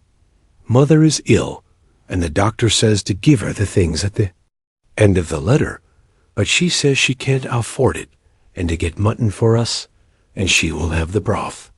We do not know anybody here but you, because Father is away, and we do not know the address. Father will pay you, or if he has lost all his money or anything, Peter will pay you when he is a man. We promise it on our honor. I owe you for all the things Mother wants. Signed, Peter. Will you give the parcel to the station master, because of us not knowing what train you come down by? Say it is for Peter that was sorry about the coals, and he will know all right. Roberta, Phyllis, Peter. Then came the list of things the doctor had ordered. The old gentleman read it through once, and his eyebrows went up. He read it twice and smiled a little. When he had read it thrice, he put it in his pocket and went on reading the times at about 6 that evening. There was a knock at the back door. The 3 children rushed to open it, and there stood the friendly porter, who had told them so many interesting things about railways. He dumped down a big hamper on the kitchen flags. Old gent, he said. He asked me to fetch it up straight away. Thank you very much, said Peter, and then, as the porter lingered, he added, I'm most awfully sorry. I haven't got tuppence to give you like father does. But you drop it if you please, said the porter, indignantly. I wasn't thinking about no tuppences. I only wanted to say I was sorry your mamma wasn't so well, and to ask how she finds herself this evening, and I've fetched her along a bit of sweetbriar. Very sweet to smell it is. Tuppence indeed, said he, and produced a bunch of sweetbriar from his hat, just like a conjurer, as Phyllis remarked afterwards. Thank you very much, said Peter, and I beg your pardon about the tuppence. No offense, said the porter, untruly but politely, and went. Then the children undid the hamper. First there was straw, and then there were fine shavings, and then came all the things they had asked for, and plenty of them, and then a good many things they had not asked for, among others peaches, and port wine, and 2 chickens, a cardboard box of big red roses with long stalks, and a tall thin green bottle of lavender water, and 3 smaller fatter bottles of eau de cologne. There was a letter too. Dear Roberta and Phyllis and Peter, it said, here are the things you want. Your mother will want to know where they came from. Tell her they were sent by a friend who heard she was ill. When she is well again, you must tell her all about it, of course. And if she says you ought not to have asked for the things, tell her that I say you are quite right, and that I hope she will forgive me for taking the liberty of allowing myself a very great pleasure. The letter was signed G.P., something that the children couldn't read. I think we were right, said Phyllis. Right? Of course we were right, said Bobby. All the same, said Peter, with his hands in his pockets. I don't exactly look forward to telling Mother the whole truth about it. We're not to do it till she's well, said Bobby. And when she's well, we shall be so happy we shan't mind a little fuss like that. Oh, just look at the roses. I must take them up to her. And the sweetbriar, said Phyllis, sniffing it loudly. Don't forget the sweetbriar. As if I should, said Roberta. Mother told me the other day there was a thick hedge of it at her mother's house when she was a little girl. What was left of the second sheet and the Brunswick black came in very nicely to make a banner bearing the legend, She is nearly well, thank you, and this was displayed to the Green Dragon about a fortnight after the arrival of the wonderful hamper. The old gentleman saw it and waved a cheerful response from the train. And when this had been done, the children saw that now was the time when they must tell Mother what they had done when she was ill. And it did not seem nearly so easy as they had thought it would be, but it had to be done. And it was done. Mother was extremely angry. She was seldom angry, and now she was angrier than they had ever known her. This was horrible. But it was much worse when she suddenly began to cry. Crying is catching, I believe, like measles and whooping cough. At any rate, everyone at once found itself taking part in a crying party. Mother stopped first. She dried her eyes, and then she said, "I'm sorry I was so angry, darlings, because I know you didn't understand. We didn't mean to be." "Naughty, Mammy," sobbed Bobby, and Peter and Phyllis sniffed. "Now listen," said Mother. "It's quite true that we're poor, but we have enough to live on. You mustn't go telling everyone about our affairs. It's not right. And you must never, never, never ask strangers to give you things. Now always remember that, won't you?" They all hugged her and rubbed their damp cheeks against hers and promised that they would. "And I'll write a letter to your old gentleman, and I shall tell him that I didn't approve of course I shall thank him too for his kindness. It's you I don't approve of, my darlings, not the old gentleman. He was as kind as ever he could be. And you can give the letter to the station master to give him, and we won't say any more about it." Afterwards, when the children were alone, Bobby said, "Isn't Mother splendid? You catch any other grown-up saying they were sorry they had been angry." "Yes," said Peter, "she is splendid, but it's rather awful when she's angry." "She's like Avenging and Bright in the song," said Phyllis. "I should like to look at her if it wasn't so awful," She looks so beautiful when she's really downright furious." They took the letter down to the station master. "I thought you said you hadn't got any friends except in London," said he. "We've made him since," said Peter. "But he doesn't live hereabouts?" "No, we just know him on the railway." And the station master retired to that sacred inner temple behind the little window where the tickets are sold, and the children went down to the porter's room and talked to the porter. They learned several interesting things from him, among others that his name was Perks, that he was married and had 3 children, that the lamps in front of engines are called headlights and the ones at the back taillights. "And that just shows," whispered Phyllis, "that trains really are dragons in disguise, with proper heads and tails." It was on this day that the children first noticed that all engines are not alike. "Alike?" said the porter, whose name was Perks. "Lor, love you, no, miss. No more alike nor what you and me are. That little without a tender as went by just now all on her own, that was a tank. That was she's off to do some shunting t'other side, o' Maybridge. That's as it might be you, miss. Then there's goods engines, great, strong things with 3 wheels each side joined with rods to strengthen as it might be me. Then there's main-line engines, as it might be this 'ere young gentleman. When he grows up and wins all the races at his school, so he will. The main-line engine she's built for speed as well as power. That's one to the 9.15 up. The Green Dragon," said Phyllis. "We calls her the Snail, miss, among ourselves," said the porter. "She's oftener behind and nor any train on the line." "But the engine's green," said Phyllis. "Yes, miss," said Perks. "So's a snail some seasons o' the year." The children agreed as they went home to dinner that the porter was most delightful company. Next day was Roberta's birthday. In the afternoon she was politely but firmly requested to get out of the way and keep there till tea time. "You aren't to see what we're going to do till it's done." "It's a glorious surprise," said Phyllis, and Roberta went out into the garden all alone. She tried to be grateful, but she felt she would much rather have helped in whatever it was than have to spend her birthday afternoon by herself, no matter how glorious the surprise might be. Now that she was alone, she had time to think, and one of the things she thought of most was what Mother had said in one of those feverish nights when her hands were so hot and her eyes so bright.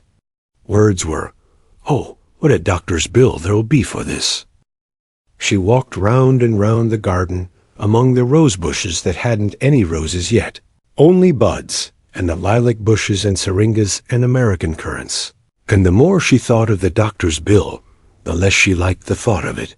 And presently she made up her mind. She went out through the side door of the garden and climbed up the steep field to where the road runs along by the canal. She walked along until she came to the bridge that crosses the canal and leads to the village. And here she waited. It was very pleasant in the sunshine to lean one's elbows on the warm stone of the bridge and look down at the blue water of the canal. Bobby had never seen any other canal except the Regent's Canal, and the water of that is not at all a pretty color. And she had never seen any river at all except the Thames, which also would be all the better if its face was washed. Perhaps the children would have loved the canal as much as the railway, but for 2 things. One was that they had found the railway first on that first wonderful morning when the house and the country and the moors and rocks and great hills were all new to them. They had not found the canal till some days later. The other reason was that everyone on the railway had been kind to them, the station master, the porter, and the old gentleman who waved. And the people on the canal were anything but kind. The people on the canal were, of course, the bargees, who steered the slow barges up and down, or walked beside the old horses that trampled up the mud of the towing path and strained at the long tow-dash ropes. Peter had once asked one of the bargees the time, and had been told to get out of that in a tone so fierce that he did not stop to say anything about his having just as much right on the towing path as the man himself. Indeed, he did not even think of saying it till some time later. Then another day, when the children thought they would like to fish in the canal, a boy in a barge threw lumps of coal at them, and one of these hit Phyllis on the back of the neck. She was just stooping down to tie up her bootlace, and though the coal hardly hurt at all, it made her not care very much about going on fishing. On the bridge, however, Roberta felt quite safe, because she could look down on the canal, and if any boy showed signs of meaning to throw coal, she could duck behind the parapet. Presently, there was a sound of wheels, which was just what she expected. The wheels were the wheels of the doctor's dog cart, and in the cart, of course, was the doctor. He pulled up and called out, "Hello, head nurse. Want a lift?" "I wanted to see you," said Bobby.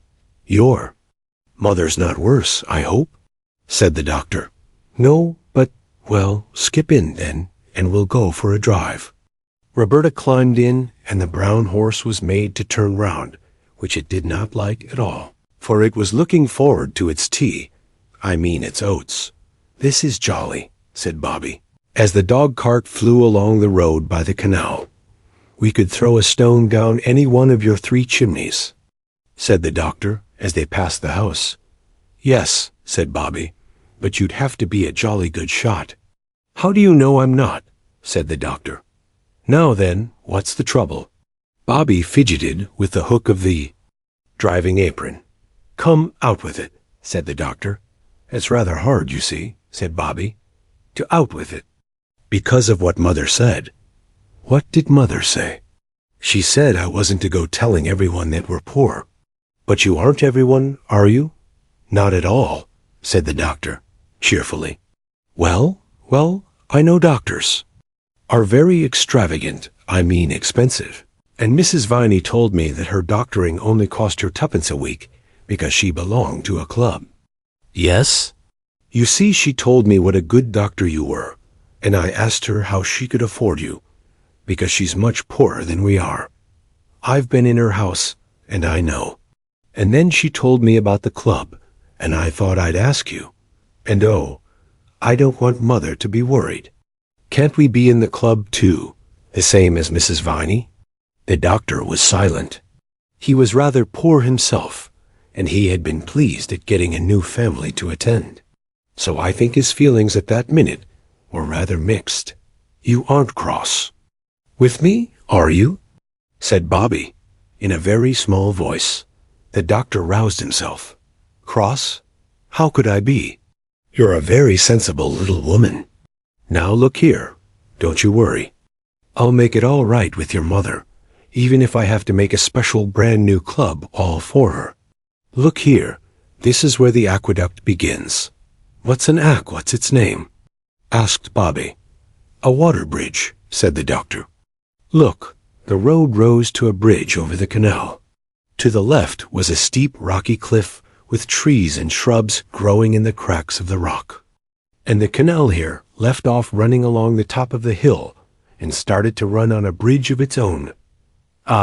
Great bridge with tall arches that went right across the valley.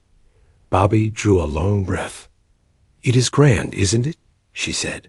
"It's like pictures in the history of Rome." "Right," said the doctor. "That's just exactly what it is like. The Romans were dead nuts on aqueducts. It's a splendid piece of engineering." "I thought engineering was making engines." There are different sorts of engineering. Making road and bridges and tunnels is one kind, and making fortifications is another. Well, we must be turning back. And remember, you aren't to worry about doctor's bills, or you'll be ill yourself, and then I'll send you in a bill as long as the aqueduct. When Bobby had parted from the doctor at the top of the field that ran down from the road to 3 Chimneys, she could not feel that she had done wrong. She knew that Mother would perhaps think differently, but Bobby felt that for once she was the one who was right, and she scrambled down the rocky slope with a really happy feeling. Phyllis and Peter met her at the back door. They were unnaturally clean and neat, and Phyllis had a red bow in her hair. There was only just time for Bobby to make herself tidy and tie up her hair with a blue bow before a little bell rang. "There," said Phyllis, "that's to show. The surprise is ready. Now you wait till the bell rings again, and then you may come into the dining room." So Bobby waited. "Tinkle, tinkle," said the little bell, and Bobby went into the dining room, feeling rather shy. Directly she opened the door, she found herself, as it seemed, in a new world of light and flowers and singing. Mother and Peter and Phyllis were standing in a row at the end of the table. The shutters were shut, and there were 12 candles on the table, one for each of Roberta's ears. The table was covered with a sort of pattern of flowers, and at Roberta's place was a thick wreath of forget-me-nots and several most interesting little packages. And Mother and Phyllis and Peter were singing to the first part of the tune of St. Patrick's Day. Roberta knew that Mother had written the words on purpose for her birthday. It was a little way of Mother's on birthdays. It had begun on Bobby's 4th birthday when Phyllis was a baby. Bobby remembered learning the verses to say to Father for a surprise. She wondered if Mother had remembered too. The 4-year-old verse had been, "Asterisk, Daddy dear, I'm only 4 and I'd rather not be more. 4's the nicest age to be. 2 and 2 and 1 and 3. What I love is 2 and 2. Mother, Peter, Phil, and you. What you love is 1 and 3. Mother, Peter, Phil, and me. Give your little girl a kiss, because she learned and told you this."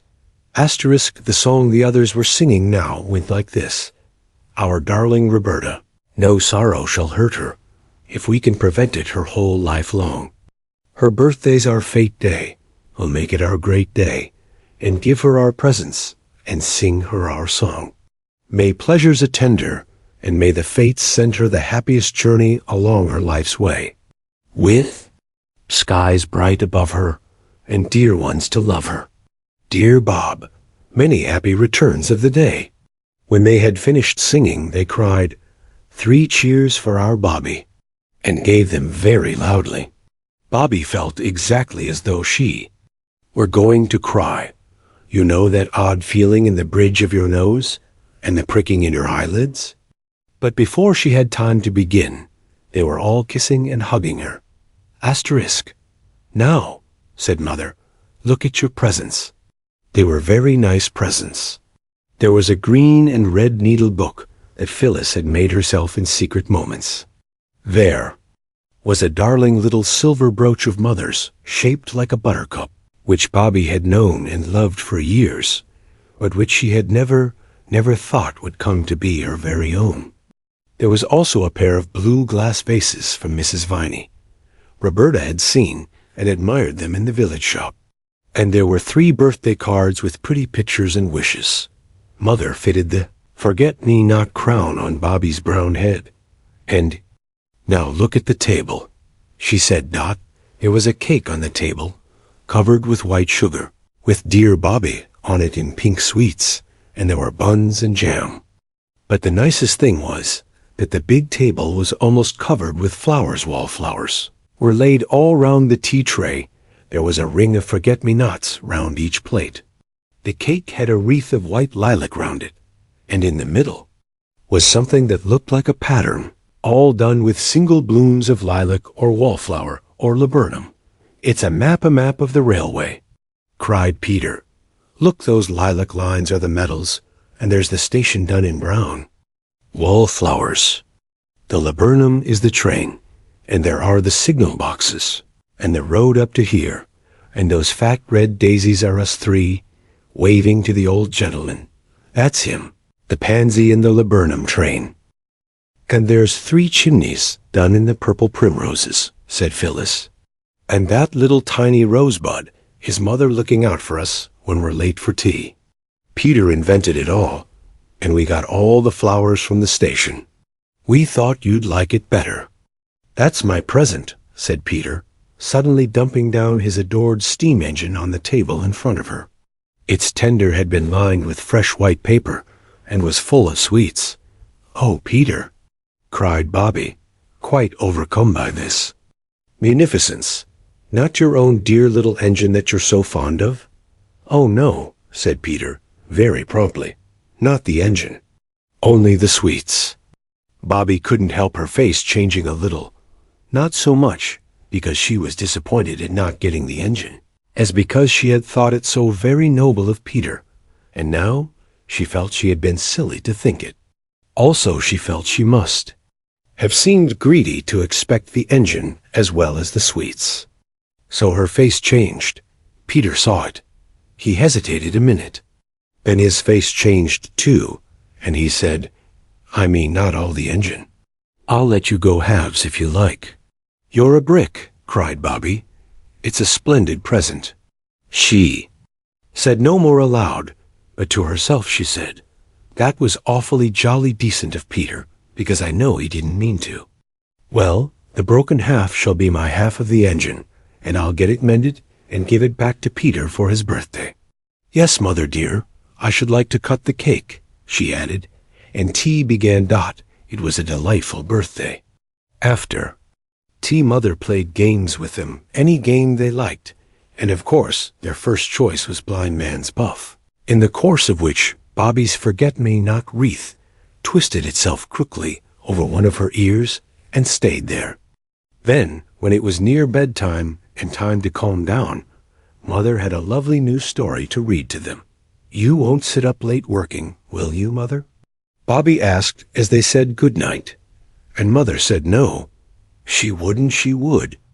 Only just write to Father and then go to bed.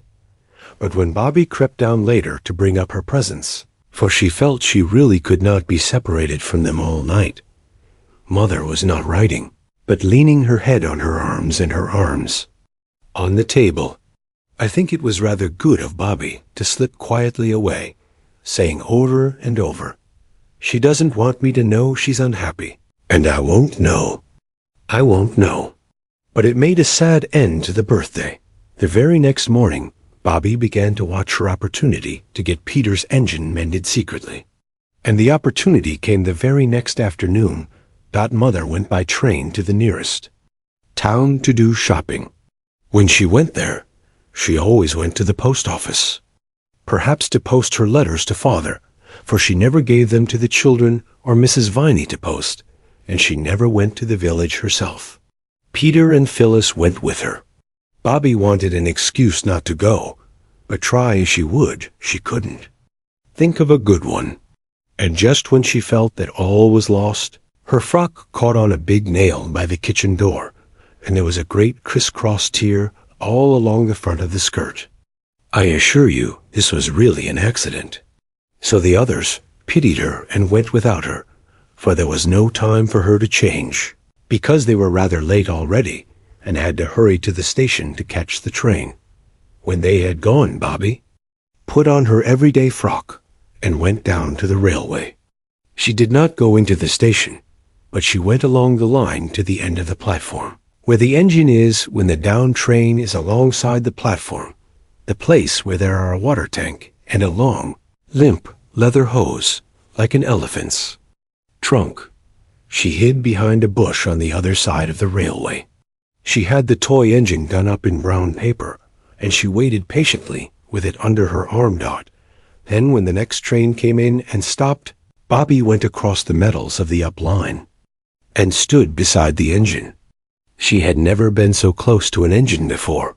It looked much larger and harder than she had expected, and it made her feel very small indeed, and somehow very soft, as if she could very, very easily be hurt rather badly. "I know what silkworms feel like now," said Bobby to herself. The engine driver and fireman did not see her. They were leaning out on the other side, telling the porter a tale about a dog and a leg of mutton. "If you please," said Roberta, but the engine was blowing off steam, and no one heard her. "If you please, Mr. Engineer?" She spoke a little louder, but the engine happened to speak at the same moment, and of course Roberta's soft little voice hadn't a chance. It seemed to her that the only way would be to climb on to the engine and pull at their coats. The step was high, but she got her knee on it and clambered into the cab. She stumbled and fell on hands and knees on the base of the great heap of coals that led up to the square opening in the tender. The engine was not above the weaknesses of its fellows. It was making a great deal more noise than there was the slightest need for. And just as Roberta fell on the coals, the engine driver, who had turned without seeing her, started the engine, and when Bobby had picked herself up, the train was moving not fast, but much too fast for her to get off. All sorts of dreadful thoughts came to her all together in one horrible flash. There were such things as express trains that went on, she supposed, for hundreds of miles without stopping. Suppose this should be one of them? How would she get home again? She had no money to pay for the return journey, and I've no business here. I'm an engine burglar, that's what I am, she thought. I shouldn't wonder if they could lock me up for this. And the train was going faster and faster. There was something in her throat that made it impossible for her to speak. She tried twice. The men had their backs to her. They were doing something to things that looked like taps. Suddenly she put out her hand and caught hold of the nearest sleeve. The man turned with a start, and he and Roberta stood for a minute looking at each other in silence. And the silence was broken by them both. The man said, "Here's a bloomin' go." And Roberta burst into tears. The other man said he was blooming well blessed or something like it. But though naturally surprised, they were not exactly unkind. "You're a naughty little gel." "That's what you are," said the fireman. And the engine driver said, "Daring little piece, I call her." But they made her sit down on an iron seat in the cab and told her to stop crying and tell them what she meant by it. She did stop, as soon as she could. One thing that helped her was the thought that Peter would give almost his ears to be in her place, on a real engine really going. The children had often wondered whether any engine driver could be found noble enough to take them for a ride on an engine, and now there she was. She dried her eyes and sniffed earnestly. "Now then," said the fireman, "out with it." "What do you mean by it, eh?" "Oh, please," sniffed Bobby. "Try again," said the engine driver. ENCOURAGINGLY. Bobby tried again. "Please, Mr. Engineer," she said. "I did call out to you from the line, but you didn't hear me. And I just climbed up to touch you on the arm. Quite gently I meant to do it, and then I fell into the coals. And I am so sorry if I frightened you." "Oh, don't be cross-o. Please don't." She sniffed again. "We ain't so much cross," said the fireman, "as interested like. It ain't every day a little gel tumbles into our coal bunker out of the sky, is it, Bill?" "What did you do it for, eh?" "That's the point," agreed the engine driver. "What did you do it for?" Bobby found that she had not quite stopped crying. The engine driver patted her on the back and said, "Here, cheer up, mate. It ain't so bad as all that air, I'll be bound." "I wanted," said Bobby, much cheered to find herself addressed as mate. "I only wanted to ask you if you'd be so kind as to mend this." She picked up the brown paper parcel from among the coals and undid the string with hot, red fingers that trembled. Her feet and legs felt the scorch of the engine fire, but her shoulders felt the wild, chill rush of the air. The engine lurched and shook and rattled, and as they shot under a bridge, the engine seemed to shout in her ears. The fireman shoveled on coals. Bobby unrolled the brown paper and disclosed the toy engine. "I thought," she said wistfully, "that perhaps you'd mend this for me, because you're an engineer, you know." The engine driver said he was blowed if he wasn't blessed. "I'm blessed if I ain't blowed," remarked the fireman. But the engine driver took the little engine and looked at it, and the fireman ceased for an instant to shovel coal, and looked, too. "It's like your precious cheek," said the engine driver. "Whatever made you think we'd be bothered tinkering penny toys?" "I didn't mean it for precious cheek," said Bobby. Only everybody that has anything to do with railways is so kind and good. I didn't think you'd mind. You don't really, do you?" she added, for she had seen a not unkindly wink pass between the two. "My trade's driving of an engine, not mending her, especially such a hout-size an engine as this air," said Bill. "And how are we a-going to get you back to your sorrowing friends and relations and all? Be forgiven and forgotten? If you'll put me down next time you stop," said Bobby, firmly, though her heart beat fiercely against her arm as she clasped her hands, "and lend me the money for a third-class ticket, I'll pay you back on her bright. I'm not a confidence trick like in the newspapers, really, I'm not." A person in the crowd, after some hesitation, said suddenly, "No compreni," and then, blushing deeply, backed out of the press and went away. "Take him into your room," whispered Bobby to the station master. "Mother can talk French. She'll be here by the next train from Maidbridge." The station master took the arm of the stranger, suddenly but not unkindly.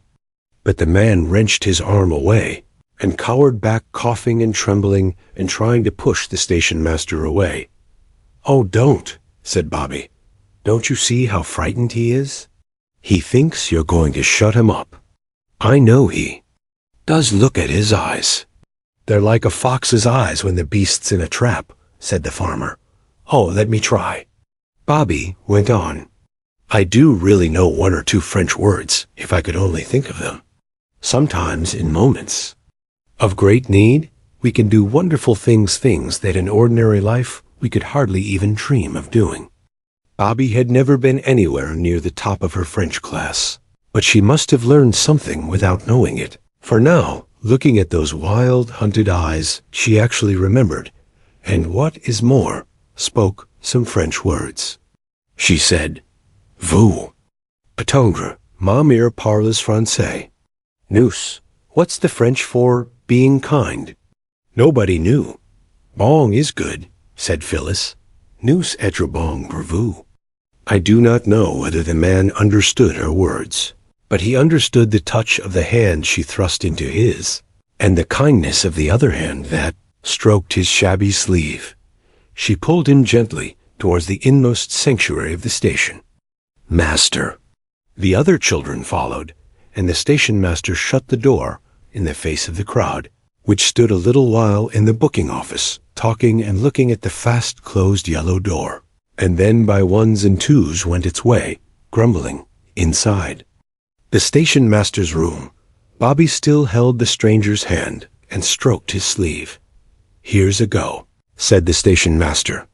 "No ticket, doesn't even know where he wants to go. I'm not sure now, but what I ought to send for the police." "Oh, don't," all the children pleaded at once. And suddenly, Bobby got between the others and the stranger, for she had seen that he was crying. By a most unusual piece of good fortune, she had a handkerchief in her pocket. By a still more uncommon accident, the handkerchief was moderately clean. Standing in front of the stranger, she got out the handkerchief and passed it to him so that the others did not see.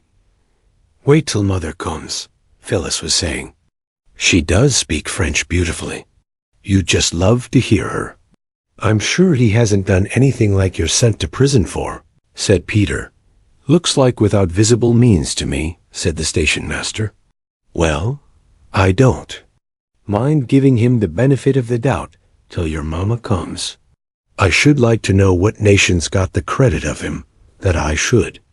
Then Peter had an idea. He pulled an envelope out of his pocket and showed that it was half full of foreign stamps. "Look here," he said. "Let's show him these." Bobby looked and saw that the stranger had dried his eyes with her handkerchief. So she said, "All right." They showed him an Italian stamp and pointed from him to it and back again, and made signs of question with their eyebrows. He shook his head. Then they showed him a Norwegian stamp, the common blue kind it was, and again he signed no. Then they showed him a Spanish one, and at that he took the envelope from Peter's hand and searched among the stamps with a hand that trembled. The hand that he reached out at last, with a gesture as of one answering a question, contained a Russian stamp. "He's Russian," cried Peter. "Or else he's like the man who was in Kipling, you know." The train from Maidbridge was signaled. "I'll stay with him till you bring Mother in," said Bobby. "You're not afraid, Missy?" "Oh, no," said Bobby, looking at the stranger as she might have looked at a strange dog of doubtful temper. "You wouldn't hurt me, would you?" She smiled at him, and he smiled back, a queer crooked smile. And then he coughed again, and the heavy rattling swish of the incoming train swept past, and the station master and Peter and Phyllis went out to meet it. Bobby was still holding the stranger's hand when they came back with Mother. The Russian rose and bowed. "Very CEREMONIOUSLY. Then." Mother spoke in French, and he replied, haltingly at first, but presently in longer and longer sentences. The children, watching his face and Mother's, knew that he was telling her things that made her angry and pitying, and sorry and indignant all at once. "Well, Mum, what's it all about?" The station master could not restrain his curiosity any longer. "Oh," said Mother, "it's all right. He's a Russian, and he's lost his ticket, and I'm afraid he's very ill. If you don't mind, I'll take him home with me now. He's really quite worn out. I'll run down and tell you all about him tomorrow." "I hope you won't find you're taking home a frozen viper," said the station master, doubtfully. "Oh, no," Mother said brightly, and she smiled.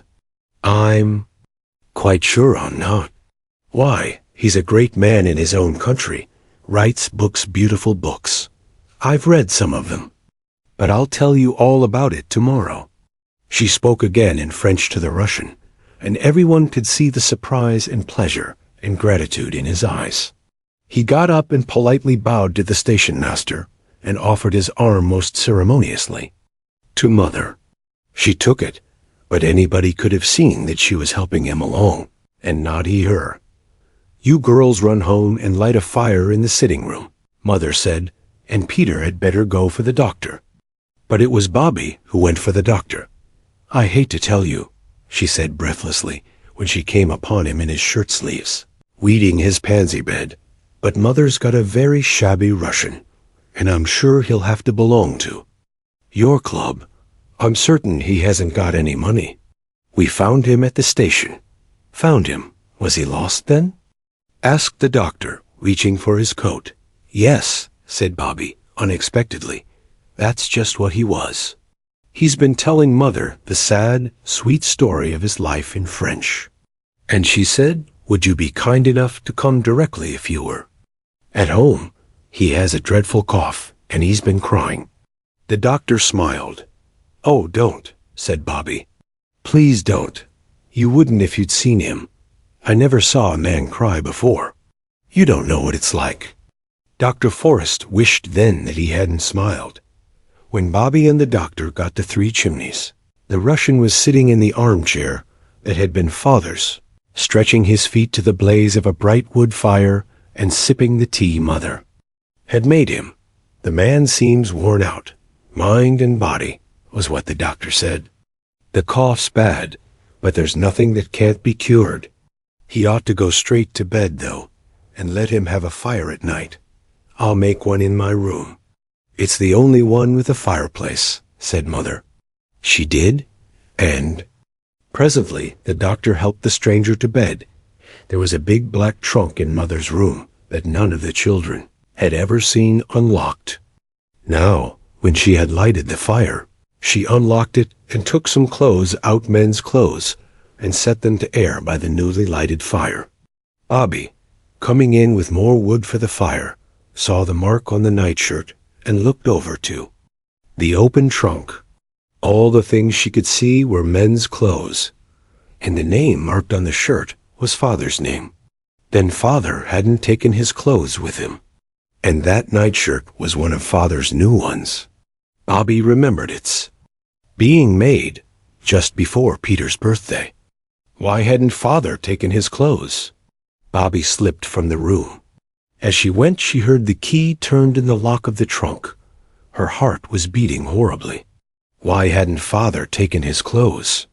When Mother came out of the room, Bobby flung tightly clasping arms round her waist and whispered, "Mother, Daddy isn't dead, is he? My darling, no. What made you think of anything so horrible?" I don't know," said Bobby, angry with herself, but still clinging to that resolution of hers, not to see anything that Mother didn't mean her to see. That Mother gave her a hurried hug. Daddy was quite quite well when I heard from him last, she said, and he'll come back to us someday. Don't fancy such horrible things, darling. Later on, when the Russian stranger had been made comfortable for the night, Mother came into the girls' room. She was to sleep there in Phyllis's bed, and Phyllis was to have a mattress on the floor, a most amusing adventure for Phyllis. Directly Mother came in, 2 white figures started up, and 2 eager voices called, "Now, Mother, tell us all about the Russian gentleman." A white shape hopped into the room. It was Peter, dragging his quilt behind him like the tail of a light peacock. "We have been patient," he said, "and I had to bite my tongue not to go to sleep, and I just nearly went to sleep, and I bit too hard, and it hurts ever so. Do tell us, make a nice long story of it." "I can't make a long story of it tonight," said Mother. "I'm very tired." Bobby knew by her voice that Mother had been crying, but the others didn't know. "Well, make it as long as you can," said Phil, and Bobby got her arms round Mother's waist and snuggled close to her. "Well, it's a story long enough to make a whole book of. He's a writer. He's written beautiful books. In Russia, at the time of the Tsar, one dared not say anything about the rich people doing wrong, or about the things that ought to be done to make poor people better and happier. If one did, one was sent to prison." "But they can't," said Peter. "People only go to prison when they've done wrong." "Or when the judges think they've done wrong," said Mother. "Yes, that's so in England. But in Russia it was different.